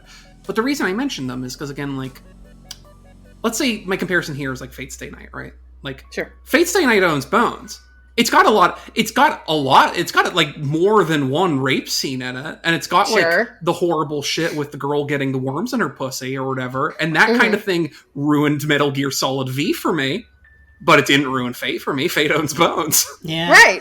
But I feel the need to mention it because it's like one of those things, like, I need you to know that I know this is here, and I still think it's good, which is also broadly my relationship with Metal Gear Solid, where it's like, for everything else, for how bad a lot of these games are written, how they treat women, the insane movie references and things that are literally only there because Kojima thinks they're cool, and they're like sometimes actively to the detriment of the game, which, I mean, we're not getting to it. I think that happens a lot in Death Stranding. It's really bad in Death Stranding. Well, there's just actors in Death Stranding being actors. No, Ben, that's the problem. Sometimes there's actors. Sometimes it's a Japanese Instagram model who's in there because Kojima likes her, and unlike Guillermo del Toro, they do not get a dub actor for her. She phonetically reads her lines, and it's just super horrible. And I don't want to get too into it because, again, like that could work in some games. It doesn't really work in Death Stranding because it's supposed to take place in America with people who have lived here and would have had the opportunity to learn English diegetically and not, phonetically read all their lines. It's really strange. But it's like one of those things where, despite all this, and despite all the things in Metal Gear that I complain about, I still really like Metal Gear.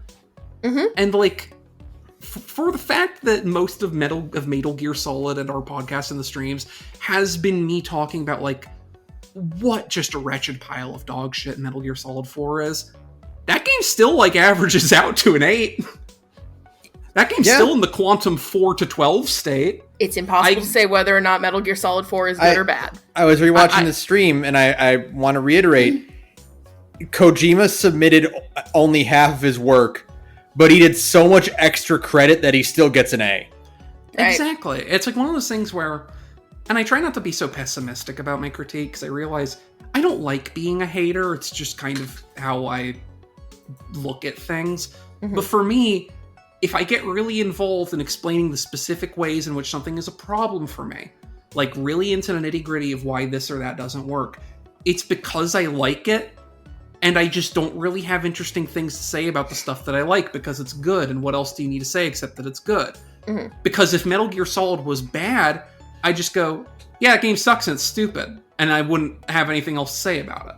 You know what I mean? So that's where I fall on that. Yeah. Oats? Oh, I don't know. Similarly to Saturn, I just really like I like the more transgressive parts of media, and I do like nitpicking at it, which is why I do say, like, at the end of the day, I come across as like a Kojima hater, mostly because, like, you can tell he rather than stick to his guns and just like walk away from it, he still made like 2 or 3 games for a series that he really didn't want to be a part in. Sure. But Metal Gear Solid 4 is still a very interesting game, and it was incredibly fun to watch, if only because it caused Ben a lot of suffering. Good, right. I'm glad. And also for the parts of it that were super kino. I mean, there was a couple of parts, yeah. You got the Metal Gear fight in Alaska, and you got the old man Yakuza Slugfest, among other things. Like, there's some good moments in that video game. There just is also a lot of pain. That's all the extra credit. The pain is all the times he didn't come to class. The pain is all the times he got stung by a bee. That's right. And the extra credit's the part where he shows up to the science fair with a D in the class with a nuclear reactor that he made in his garage. And it's like, how did you do this? And he's like, I don't know. I just kind of vibing, huh? And once again, he just smugs and hits the press print button on his computer, and it just shows him a Twitter account from 2012. Right. 6 years in the future. Oh.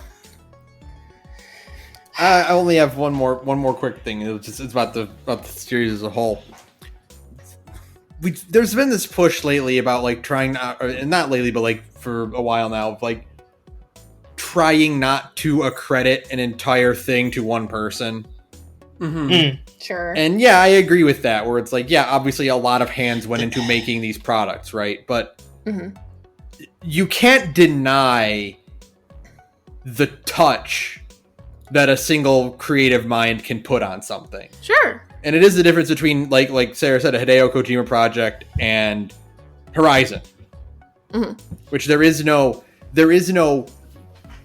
a single person putting something important into it that is their signature. Sure. Yeah. It's like you compare Horizon Zero Dawn to something like Fallout New Vegas, right? And it's like, yeah, Horizon Zero Dawn it's Josh Sawyer, right, who works on that? Yeah, I think so. No, it's John Gonzalez, actually. Okay, John Gonzalez. You have John Gonzalez working on that, and it's like, you can't really feel John Gonzalez that much. But it's like, oh, you go to New Vegas, who do you feel? You feel John Gonzalez, you feel Josh Sawyer, and you feel Chris Avalone. That's right. You can practically feel where one of them stops and the other one ends because they were writing their fucking hearts out on that game. Sure, all three of them have extremely distinct styles, even though they're like three guys kind of involved in like the writing and production of that game. You know whose authorial voice is speaking, right? And it's like, yeah, that's just it's different, it's unique. It's a good thing, you know? Like it's interesting too that like Metal Gear Rising is not written by Kojima, is really just produced kind of just in that very nebulous way that executive producers kind of exist in. But like it also has such a distinct voice, mostly because that game is also written by one guy who has his own kind of particular way of writing, but seems to kind of understand at least that like a Metal Gear game needs to be kind of like weird and over the top and like super just in your face about what it's about.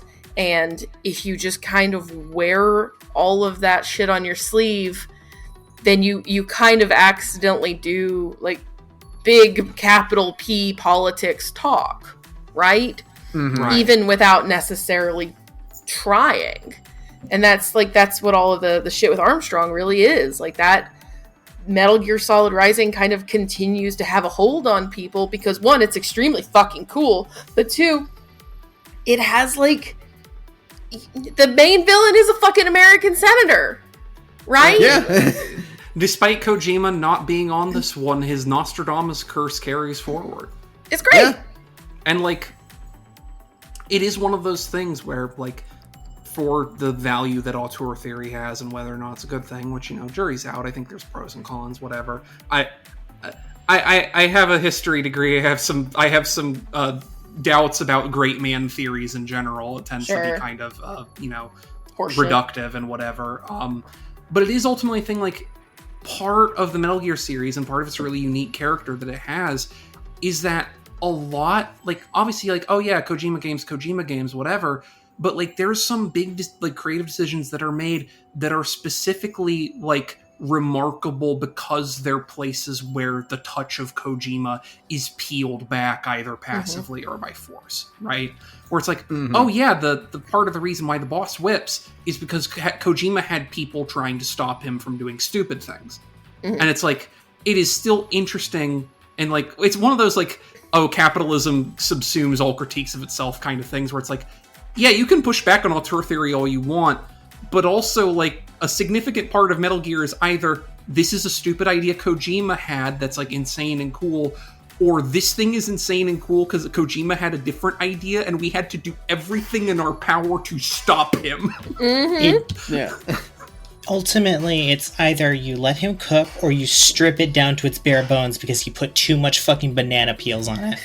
Yeah, exactly. And at the end of the day, you're either looking at this is a Kojima game or this is a negative space of a Kojima game where I can tell Kojima is there by the shape of him that is in the outline. Yeah, right? Both It's exactly. like either way, you're not getting away from it being a Kojima game. Right. Both of those are interesting, right? Like, they both have, like, weird grit and like, the visible hand of somebody having to really work with this material, either by working around the dog shit Kojima did, or it's the good stuff that Kojima did, right? Yeah. And it's like, I mean, like I just said, they literally don't make them like this anymore. There's just like a handful of people still out there who make big budget games that are allowed to be like this much. And again, they won't even let Yoko Taro make another fucking Nier game. So the number is drastically dwindling, right? With every passing second, Yoko Taro's power wanes, and we have got to stop. The problem is that the longer Yoko Taro goes without making another, like, 3D action game of some sort, the more and more likely that, like, what we get will be astronomically more insane, but also probably bad.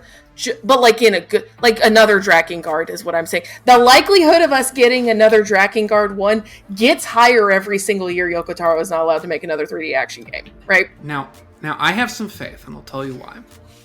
Because A, he was the director on Nier Automata. That's important to consider. Sure. And what's the distinction between Nier Automata and all of his other games?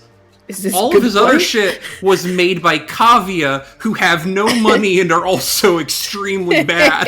Kavia has never once made a single unambiguously good video game, and then they died.